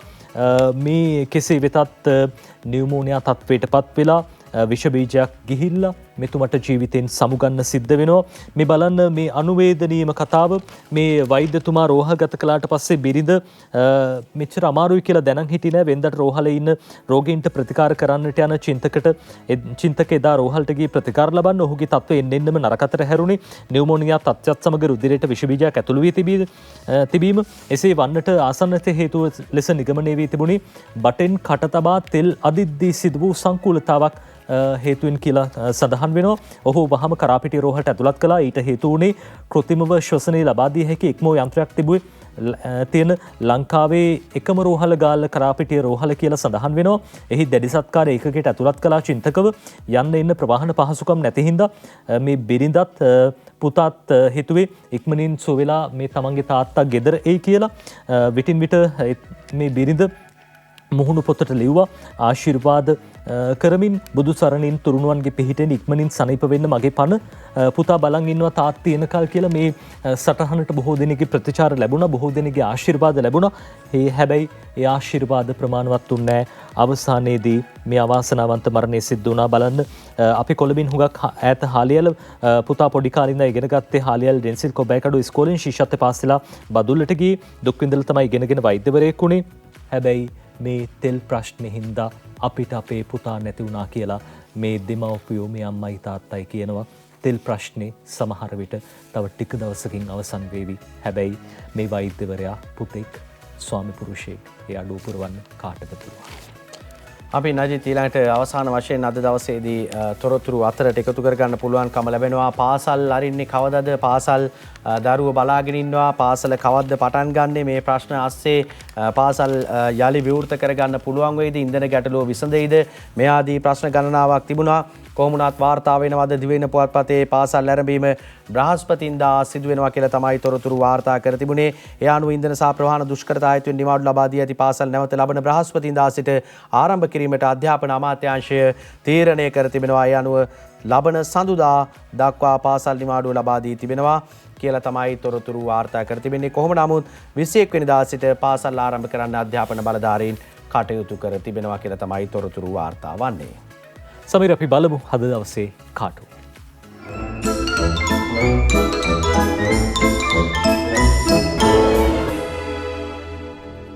ලංකාදීප පුවත්පතේ පියල් සමරවීරගේ ලංකෝනිස් කාටුනේ අපි තෝරගන්නේ. පියල් සමරවීරගේ ලංකෝනිස් කාටුනේ බලන්න මේ දෙන්නෙක් කතාවක්. අන්න ඉල්ලාස්සේ මීඩියම ලැබිලාලු කියලා එක්කෙනෙක් කියනවා. අනිත් එක්කෙනා කියනවා ඊට පස්සේ මට වැරදුනා කියලා තව ලියුමක් ලැබෙන එකක් නෑනේ. ඊට පස්සේ මට වැරදුනා කියලා තව ලියුමක් ලැබෙන එකක් නෑනේ කියලා පරණ ගැසට් එහෙම රිවර්ස් කරගත්ත ඉතිහාසය තමයි ඔය මතක් කරන්නේ නොකිය. අපි යන ඊළඟට මව්බිම පුවත්පතේ MD වීරරත්න අදින කාටුන් එක බලන්න. මේ කතාව බලන්න. රනිල් වික්‍රමසිංහ මහතා වගේ කෙනෙක් ඉන්නවා සාමාන්‍ය පුද්ගලයෙක් එක්ක. සාමාන්‍ය පුද්ගලයා අහනවා මේ විදියට ඉදිරි සති දෙක අපිට අමාරුයිද සර් කියලා. නෑයකෝ මටයි අමාරු කියලා කියනවා වැඩ බලන ජනාධිපතිවරයා වගේ කෙනා. එතුමට ඉදිරි සතිය තීරණාත්මකයි. අපි බලමු ඒ තීරණාත්මක බව කොයි විදිහට අවසන් කරගන්න පුළුවන් වේද කියලා. සිළුමිණි පුවත්පතේ කාටුනේ අපි තෝරගන්නේ ඉඩි ක්ලික් කාටුනේ බලන්න. මේ ශ්‍රී ලංකාව කියන නෞකාව අරගලය කරන පිරිසත් එක්ක දැන් ඉස්සරහට ගමන් කරනවා. හැබැයි ගල් පර බාධක එමටයි මේ මහ මුහුදේ ගමන් කරනකොට නීතිය හා සාමය ව්‍යාසෙ ඩොලර් ප්‍රශ්නේ තියෙනවා. දේශපාලන ස්ථාවරත්වය කියන ගල් පරේ තියෙනවා. ණයබර උද්දමනය ආහාර හිඟිය පොහොර විදුලිය ගෑස් තෙල් කෘෂිකර්මය බාධානං ගල් පරණං එමටයි. හැබැයි ශ්‍රී ලංකාව කියන නැව ඈත දියඹට දියත් කරන්න ඕනේ. මහා සාගරයට ගිහිල්ලා ආර්ථිකේ නංවන්න ඕනේ මේ අර්ගලෙත් එක්ක. මේ සතියග අරුණ පුවත්පතේ හසන්ත විජේනායකගේ හුරේරා කාටුන් එක බලන්න අපි යන්නේ. මේ කතාව කියන්නේත් මේ දෙන්නෙක් කතා වෙනවා. GL කියනවා ජනාධිපති තෝරන්න පොහොට්ටුව සහාය දෙන්නේ රනිල්ට නෙමෙයි ඩලස්ටලු. GLුත් ස්වාධීන වෙන්න ළඟයි වගේ කියලා කියනවා. ඊළඟ කතාව අපි යනවා දේශීය පුවත්පතේ කාටුන් එකට. අසංග ඉන්දුනිල්ගේ සොරි සර් කාටුන් එක. ගෝඨාභයගේ තීරණයක් රනිල් රිවර්ස් කරලාලු. රනිල්ට රිවර්ස් ගියර් එක දීලා යන්න ඇති කියලා තමයි කියන්නේ. අපි කාටුන් අවසන් කරන තෝරගන්න අනුරාධ හිරිපිටියගේ ලියන හිටිවනේ කවිය 69 ලක්ෂ ජනවරමට වැටුනි තිත රට හැර දමා ගෝඨාභය පිටව ඇත. අද වැජබෙන රනිල් ජනපති බලය මත විසඳිය යුතුය ජනතාවගේ කඳුළු පොත කියලා හිටිවනේ කවිය අනුරාධ හිරිපිටියගේ විදියට ලියනවා. ජනතාවගේ දුක් කඳුළු නිවන්න අලුත් ජනාධිපතිවරයෙක් පත් වෙන්න නියමිතයි. ඒ ජනාධිපතිවරයා කවුරු වුණත් අපි ලබන සතියේ ඔබ මුණ ගැහෙන්න එනවා. අපි වැඩිදුර තොරතුරු කියන්නම් රසවත් සිදුවීම් මේ සියල්ල පිළිබඳව විශේෂයෙන් දේශපාලන ලෝකයේ උණුසුම් වෙයි මේ සතිය තුළ අලුත් ජනාධිපතිවරයෙක් අලුත් බලාපොරොත්තුවක් අලුත් රටක් විදියට අපි ගොඩනැගිය යුතුමයි. සමීර ඒ අලුත් බලාපොරොත්තුවත් එක්ක අපි යලි මුණ ගැහෙමු. එතෙක් ඔබට සුවදායි හෙට දවස ප්‍රාර්ථනා කරමින් අපි සමුගන්නේ. ආයුබෝවන්.